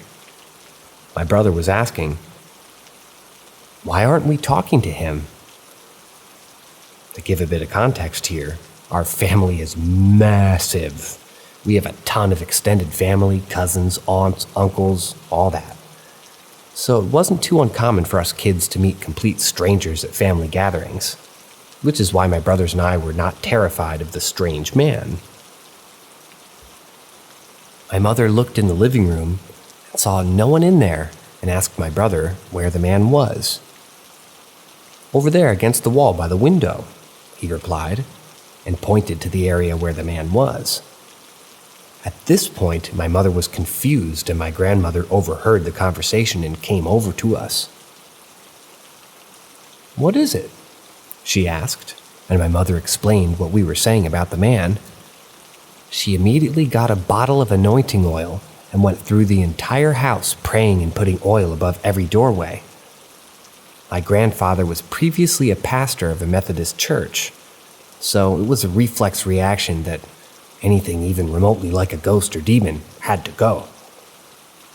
I should mention here that supposedly, and I say this because I don't know if I believe in it or not, the bottle of oil my grandmother has is special, because the bottle in her purse, and apparently whenever she needs to anoint something or someone, there will be oil in it.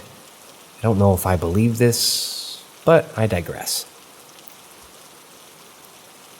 After the house was prayed over by them, I believe we had a group prayer, and that was it. We didn't see the man anymore. I honestly wish my memory from the time was better so I could describe him to y'all. However, since it was not a traumatic experience or even something my mind could comprehend at the time, I don't remember much at all. Most of the details are from what my mother told me years later.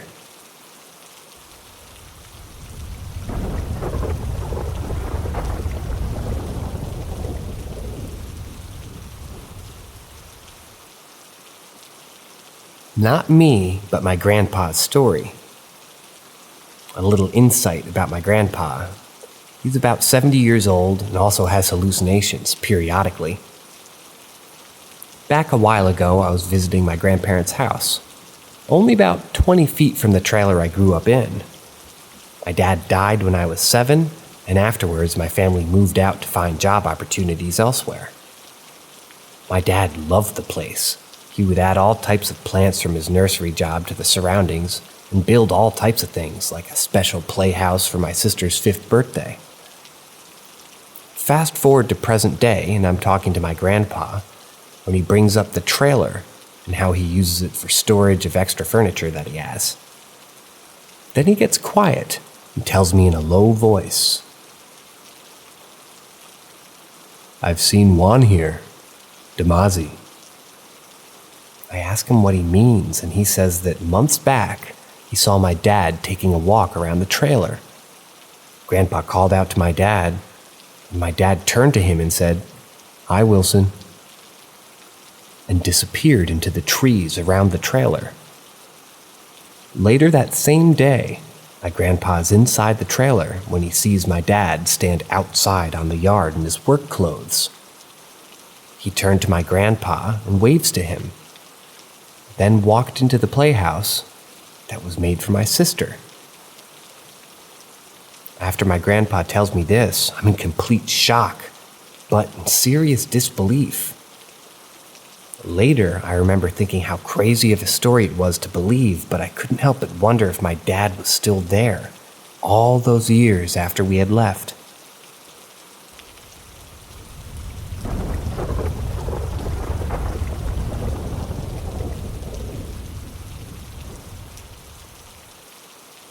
When I was a teenager, I got into the occult. I read Colin Wilson's book on magic, bought a pack of Golden Dawn Tarot, and read Robert Wilson. So one day in high school, I decided to invite people over for a seance. Now, I knew that seances had been very popular in Harry Houdini's day. But not all of these effects had been created with knockers and cheesecloth painted with glow-in-the-dark paint.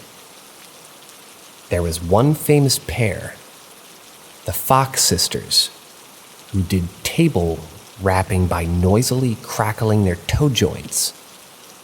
I thought that something would actually happen. So I invited a group of people over, served dinner, and started trying to communicate with the spirits. Seriously, we're calling the spirits that live in this house. Only nothing happened. So since it was getting boring, I decided to make something up. I turned to a girl sitting about halfway down the table on my left and said, "There's a woman behind you. She's an older woman, short with black hair that's mostly turned gray. She's wearing a dark blue dress with long sleeves and a scoop collar and a string of pearls." In my mind's eye, I was picturing someone like our biology teacher. Except this girl says, "That's what my grandmother was wearing when we buried her." Okay. I turned to the girl at the end of the table on my right. "There's a man here for you.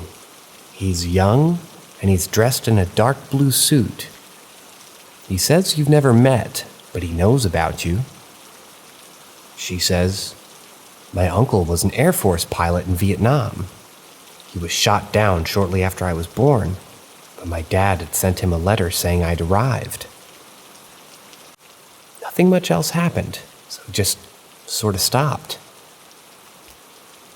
So the next year I went off to college, and Halloween comes around, and I decided to do a seance for anyone in my dorm who was interested. I put up a sign. This dorm was actually 4 attached buildings in total, with probably over 1,000 residents, of whom only 8 people attended. I knew maybe a dozen of people on my floor, none of whom were present. I'm saying this because what happened later would have been a great prank if the attendees had been my friends, but none were. So same deal. 2 people responded positively, but the third didn't recognize anything. Let me stop for a second. Explain. I was doing this in a common room that we had reserved for the purposes of one of the freshman dorms on the east edge of the USC, right up against a street. I had a long table with a bunch of chairs for meetings. Against one wall directly behind me was a kitchenette, as we didn't have cooking facilities in our rooms. So I turned to the white girl sitting on my left and said, "There's a boy here for you. He's a young black kid about 10. He wears a t-shirt and jeans cut off at the knee." She said, "I don't know anybody like that." I asked, "Are you sure?" "He says he was hit by a bus out in front of your school." She denied knowing what I was talking about. This sort of put a damper on things. Well, the next year, I was a sophomore. I met a bunch of new freshmen who all lived in the other dorm. One of these was a girl who claimed to be a psychic. We started talking about things, and I told her about the seance that I'd done and took her to the room where I'd done it. In my dorm. She walked into the room and said, "Well, this room has a ghost." "Oh?" Remember, I was making stuff up when I did my seances. "Yeah, there's a little black boy in a t-shirt and cut-off jeans, sitting on top of the refrigerator. He was hit by a bus and killed out there in front of the school."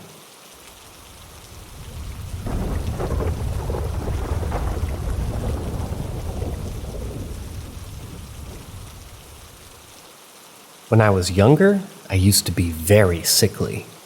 I would basically be bedridden and coughing for weeks at a time.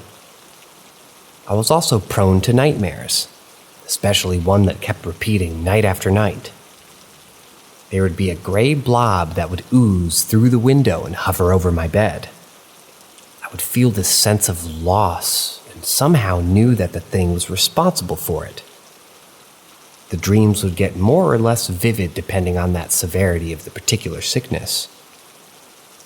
When I was about 10 or 11, I had my worst bout to date. Stuck in bed for almost a month. I grew steadily worse and worse, and the dream seemed to change. Whereas before, I just would feel a sense of loss and then wake up. Now the dreams lasted longer. Every night, the ooze would seem to grow more distinct, and I would feel a little more empty on the inside in the process. Eventually, it started forming the shape of a person, and then started forming a face. After a few more nights, I recognized the face as my own. Throughout this entire time, my family had a dog. He was a boxer named Spot. My sister and I were unimaginative kids, so sue me. And he also slept in my room. I always felt better when I woke up and he was there with me.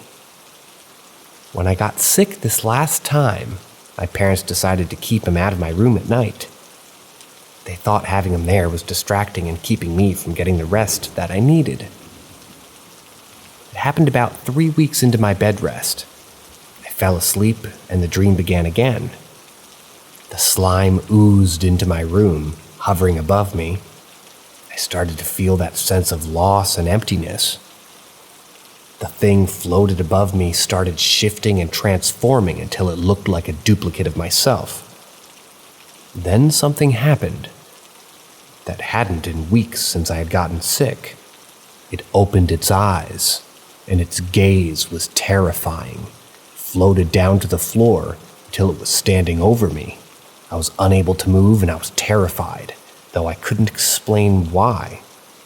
All of a sudden, through the mental fog of my fear, I hear my dog barking and scratching at my closed door. The door bursts open and Spot charges through. He leapt onto the thing standing over me and knocked it to the floor. He started biting it in the face and the throat and let out a scream in my own voice. Throughout this entire fight, I'm lying there, unable to move or make a sound. The thing seemed to deflate and transformed back into that ball of slime. It went back through the window, seeming to be leaking from multiple wounds, and all of a sudden my heart stops pounding, and I seem to pass out. When I woke up in the morning, Spot was on the bed. He was covered in scratches and had some gray thing all over his muzzle. My door was wide open, and the side facing the hall was covered in scratches. That was the day I started recovering.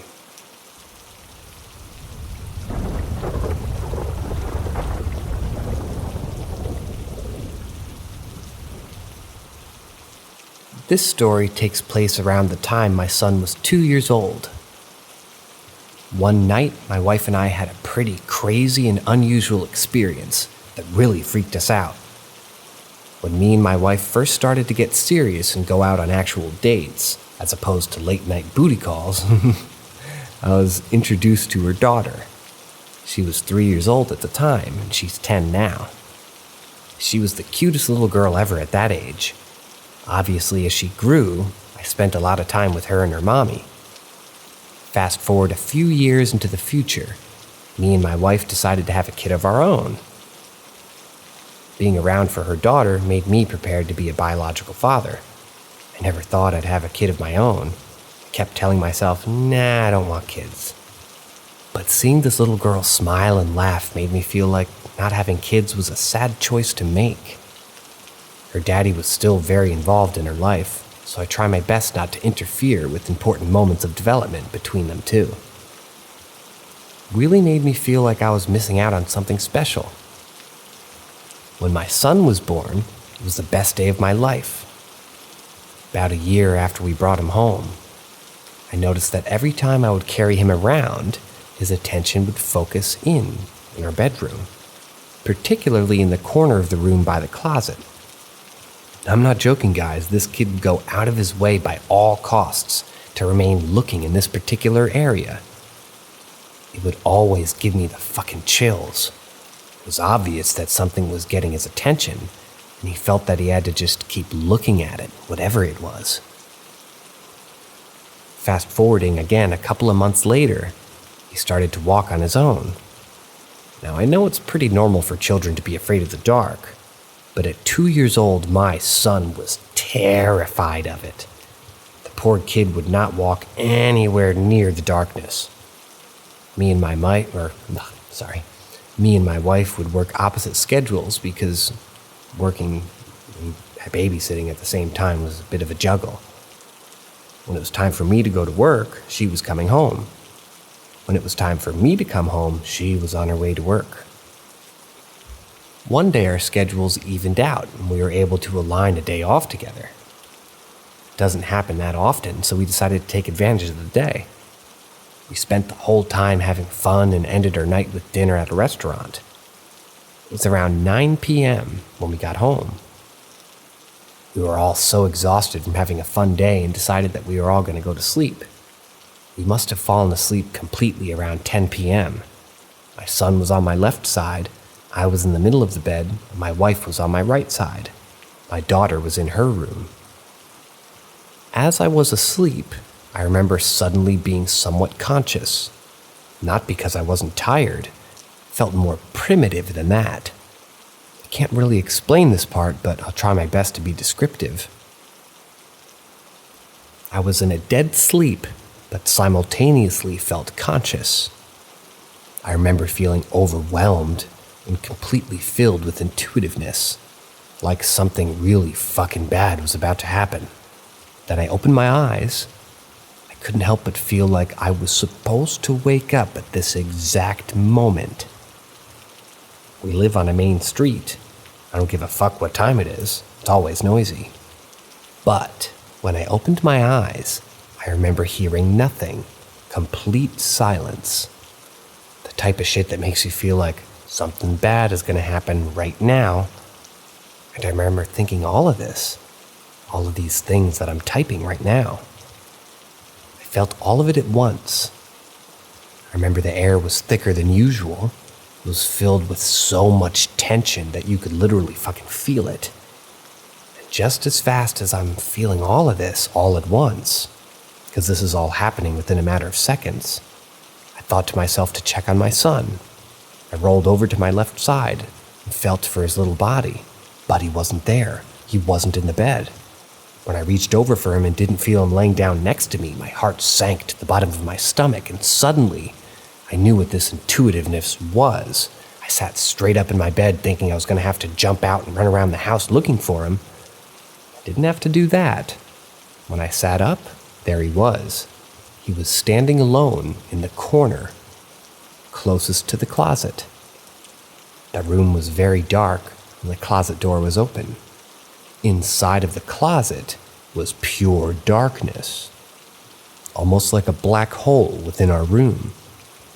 And there he was, standing right in front of it, as if something was calling him or getting his attention to try to go inside.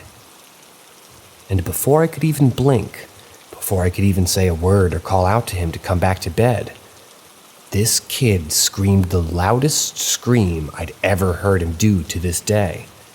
It was the kind of scream that made you feel the sincerity of the level of fear that they were feeling themselves. Gut-wrenching. Without even thinking, just pure reaction, I lunged forward and grabbed him away as fast as I could, pulled him back into the bed. I held him in my arms as tight and as secure as I possibly could, reassuring him that I was with him and he was okay. My wife was screaming and crying at the same time, asking me, what's wrong? What is it? What's wrong with him? And I told her, I don't know. I woke up and he was standing in front of the closet with the door open. And I remember she went quiet and said, please don't fucking say that. We tried talking to him, but we had to wait for him to calm all the way down. He was shaking and screaming. We couldn't hear each other over him crying so loud. It took him a while to settle his nerves, but eventually he shushed down. And he did so. I turned to my wife and asked her, what the fuck just happened? This is exactly what she told me. She said, I don't know. I was in a deep sleep when all of a sudden I woke up. I woke up for no reason, but when I opened my eyes, I felt scared, like something really bad was going to happen. It really scared me because it was really quiet and there was so much tension in the room. I was so scared when I woke up, and I don't know why, but it felt like I was supposed to wake up. It felt like there was a fucking reason why I was up. I don't know how to explain it. I was scared and I felt like I had to check on my son. I was literally about to wake you up and tell you something felt wrong, but before he could even move, he started screaming and you grabbed him before he even knew that he wasn't in the bed with us. When she told me this, it blew my fucking mind. I looked her in the eyes and told her, everything you just told me is exactly what I experienced when I woke up too. Do you realize we both woke up at the exact same time and felt all of the exact same things at the exact same moment? What the fuck are the odds? Like I mentioned before, my son is terrified of the dark. What in the world would make a 2-year-old get up in a pitch black room by himself and walk over to the most darkest area of the bedroom, let alone closet? Till this day, I don't know why the closet door was open when I grabbed him. The way he was standing in front of the closet looking inside of it felt like something had revealed itself to him, and it scared the shit out of him.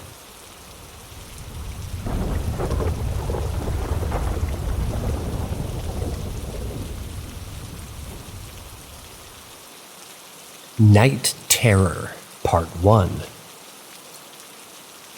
When I was 12 years old, I used to have these really fucked up dreams every night.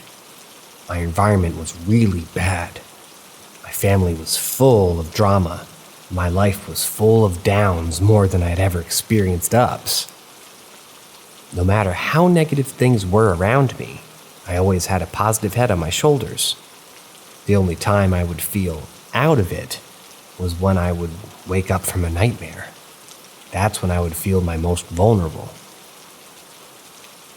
Anyways, my nightmares would eventually graduate into night terrors, and before I knew it, I would act out my dreams completely, as if they were actually happening to me.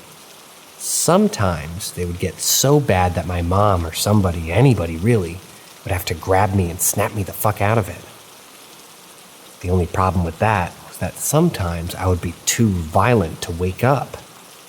My mom and my siblings would always tell me that every time they would try to physically wake me up, I would throw an elbow at somebody's face, or things would drastically get worse, intensifying my night terrors by trying to constrict me.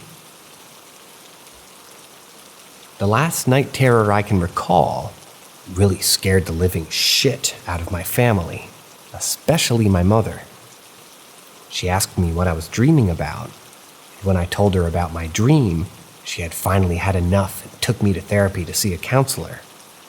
I can still remember every detail about the last night terror I experienced.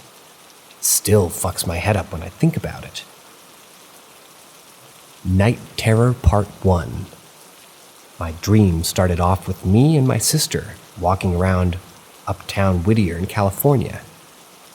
It was after hours and I kept getting the sense that we were being followed. Finally, we hit the main street. Flagging down a taxi to take us home, he pulls up on the side of the curb and we get in. I remember the driver asking us, "Where you headed to?" And right in the middle of my sister giving the driver directions, he suddenly falls out of the car and dies. I don't know why, it's a fucking dream, go figure. We immediately get out of the car and notice that all of the drivers to all the other vehicles have done the same. Everyone was dead. The next day I go to school and see all of my friends.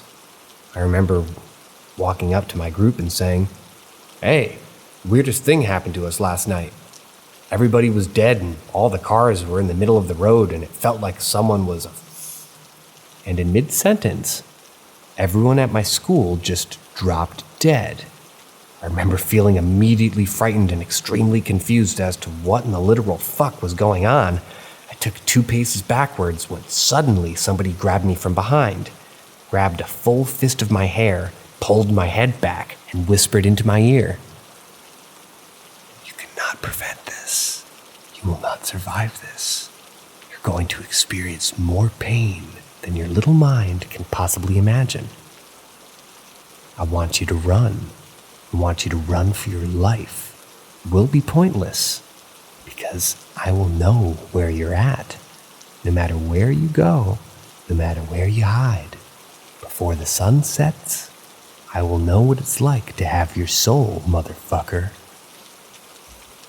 The voice that said that to me in my dream felt so powerful, so unstoppable, that from an outer experience, it crushed me. Not physically, but I remember I felt completely helpless. I felt so helpless that after hearing those words, somehow I knew I was dreaming. It's like my fucking conscience had suddenly kicked in and I was fully aware that I was fucking dreaming.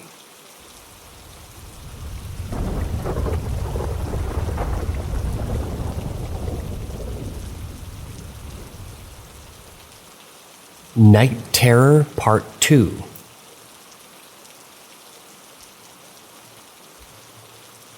The certainty and vulgarity in that threat completely filled my heart with fear. It felt like one of those situations that you see in movies when the kidnapper reveals their identity to a hostage, knowing that the one gesture seals their fate, enjoying the look on their face as they see them quietly panic about the thought of death and acceptance. Deep, right? Well, this is when shit gets weird. Fully aware that I'm dreaming, I start to yell to myself to wake up. I'm panicking, I'm running around in an atmosphere that felt similar to downtown Los Angeles, and I'm screaming as loud as I possibly can. Wake up, you're gonna die, please wake up. I'm running throughout the buildings trying to find a place to hide. I'm running out of the buildings and running through the alleyways trying to find a place. It just seems pointless. I remember I started to get desperate, and knowing that I was running out of time, I started to scream for my mother to wake me up. I started to scream for my brother and my sister, for anybody to please grab me and wake me the fuck up. I remember thinking to myself in my dream, okay, this is just a dream. I don't know what's going to happen after I die in my dream.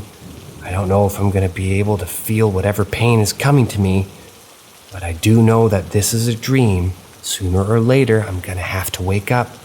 I'm going to wake up. I'm going to have to wake up. My time was up. I remember standing in the middle of an alleyway and seeing a cardboard box. I grabbed the box and hid in the corner of the dumpster behind some trash bags and the cardboard box sitting over me. I tried to blend in with the environment as good as I possibly could when I suddenly heard footsteps getting closer and closer. With each footstep, my heart would beat faster. They were now approaching the front of where I was hiding, and I remember being so scared that I scurried an inch or two backwards. Without realizing it, my foot hit an old radio and it accidentally turned it on. I turned around and attempted to turn it off in a panic, but at that point I knew I was fucked. I felt the cardboard get removed and I felt somebody from behind me again grab my hair, pull my head back, and in the same voice with the same feeling as before I heard it say, "I told you I'd find you."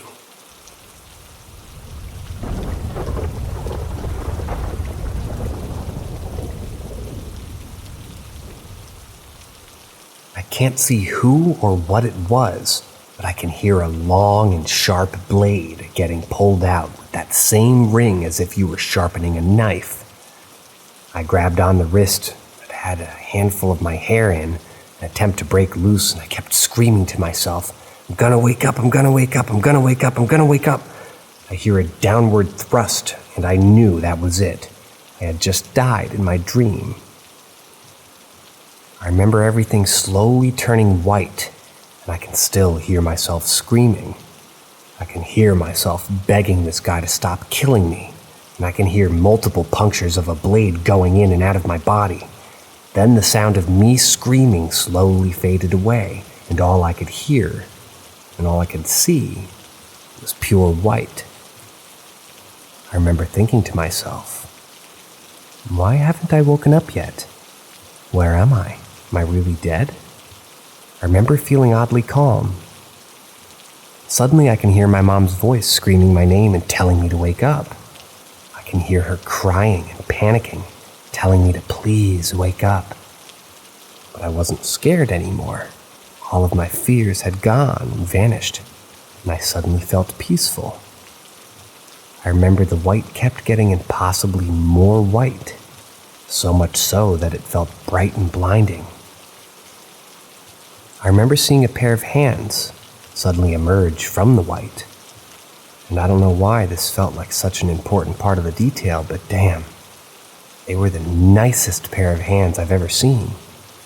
I know, trust me, it sounds fucking crazy, but man, they were perfect. I felt like everything was going to be okay. Then these hands formed as if they were going to grab me, but not actually physically touching me. Then they started shaking me, but again without physically touching me. Then I realized that they were trying to wake me up, and just like that, I woke up. I was in my room. Everyone was crowded around me, and my mom looked like she had just been through hell. After telling my mom about this dream, I remember I started crying, and I told her, "Thank you for being there for me when I woke up. I thought I died. If you never would have grabbed me and started shaking me, I don't think I ever would have woken up." I grabbed onto my mom and hugged her, and after about 5 seconds, she looked down at me and said confused, "I didn't wake you up?" And I said, "Yes, you did. I felt you, and I seen your hands grabbing me and shaking me, and I could hear your voice telling me to wake up." And she said, No one was touching you. Everyone was too scared. You were screaming for dear life while you had your hands over your head like you were trying to pull someone off of you. Then you went silent. Then you stopped breathing. No one knew what to do. You were getting ready to call for help, and out of nowhere you just woke up on your own, like nothing happened. To this day, I still don't know what in the fuck actually happened to me. All I know is I will never forget what those hands looked like. They saved my life.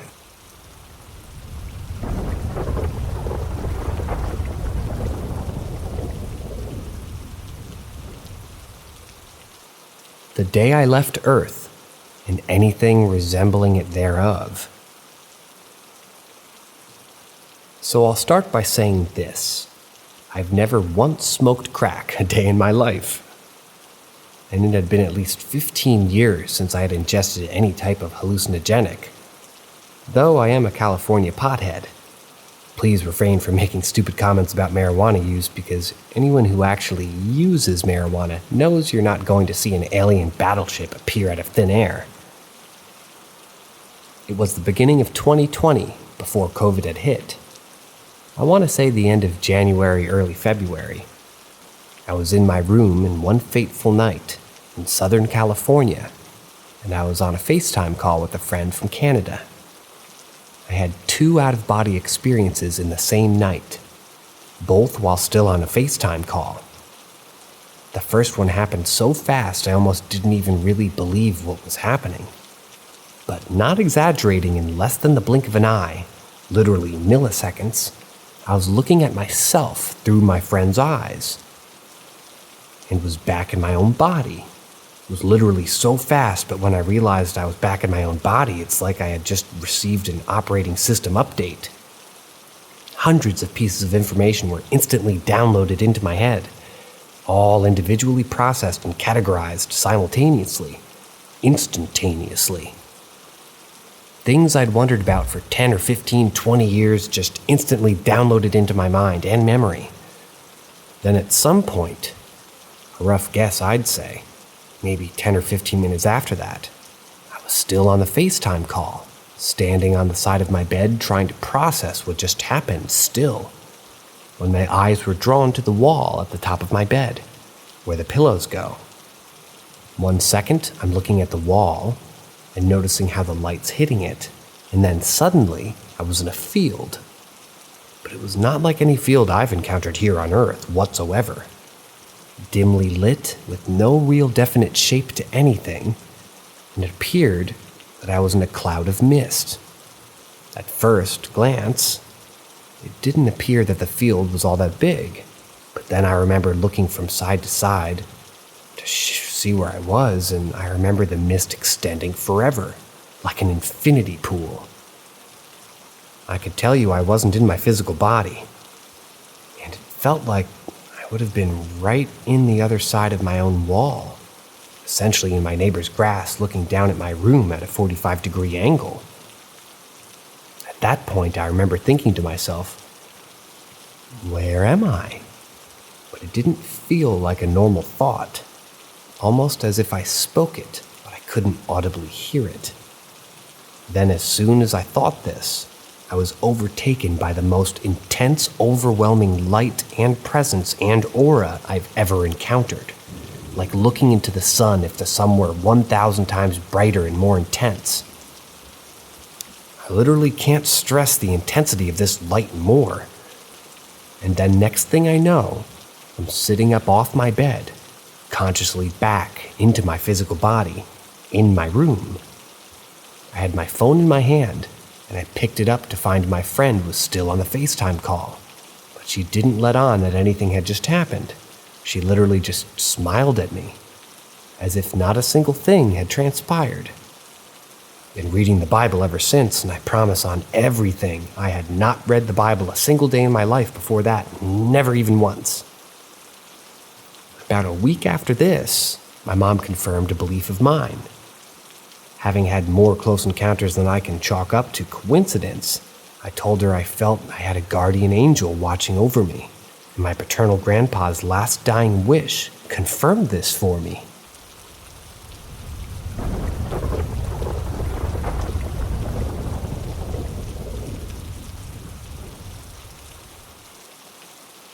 What happened to me and my sister on the first of the Day of the Dead. So last year, on the Day of the Dead, me and my sister were preparing the altar, and it was maybe around midnight, and the altar wasn't finished. But me and my sister got sleepy, so my sister went to the bathroom to brush her teeth and stuff, and I stayed in the living room. I was on my phone reading a comic, when I heard like a small tapping in the kitchen. That kind of freaked me out, so I scooted away from the kitchen, and I remember everything being dark, so I turned on my phone flashlight, but it didn't really help. Then my sister came out of the bathroom, and we went to sleep. But in my sister's point of view, I was holding my phone with the flashlight on when the lights were on, and she found it funny at first, but then she noticed me staring at the wall with a blank stare, and it freaked her out. But then I snapped out of it and went to the hallway, and I walked to my bedroom normally. But I didn't remember looking at the wall. All I remember is her coming out of the bathroom and her walking me to my room. Also, all the animals were acting weird that night.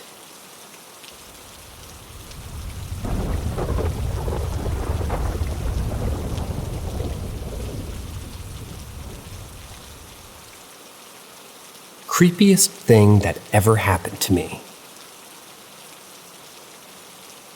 I had some old Adidas shoes, and I was about to sell them on an app like Facebook Marketplace. And it was like Wednesday, and I planned to meet with a buyer Saturday. Friday night, I had a dream where I was about to meet that guy, and I suddenly teleported to my grandma's house, right when I was about to meet that guy. I had to make an excuse for that, because that guy wouldn't believe that I just got teleported a few cities away, and I just told him that in my dream that my mother had some problems, and we had to rush her to the hospital, and we can't meet that day. I don't remember any more of that dream, but when I woke up, I realized it wasn't real. It didn't mean nothing to me, and I just went along with my day and called the guy to meet him as we planned. And then when he picked up the phone, he literally told me that we can't meet that day because his mother got some problems and he had to rush her to the hospital. I dreamt exactly what he told me. It really messed my head up because what I said in my dream happened to his mother. It's like I predicted it. But for me, that's my creepiest experience I've ever had with a glitch in the Matrix. Hope you guys got my idea.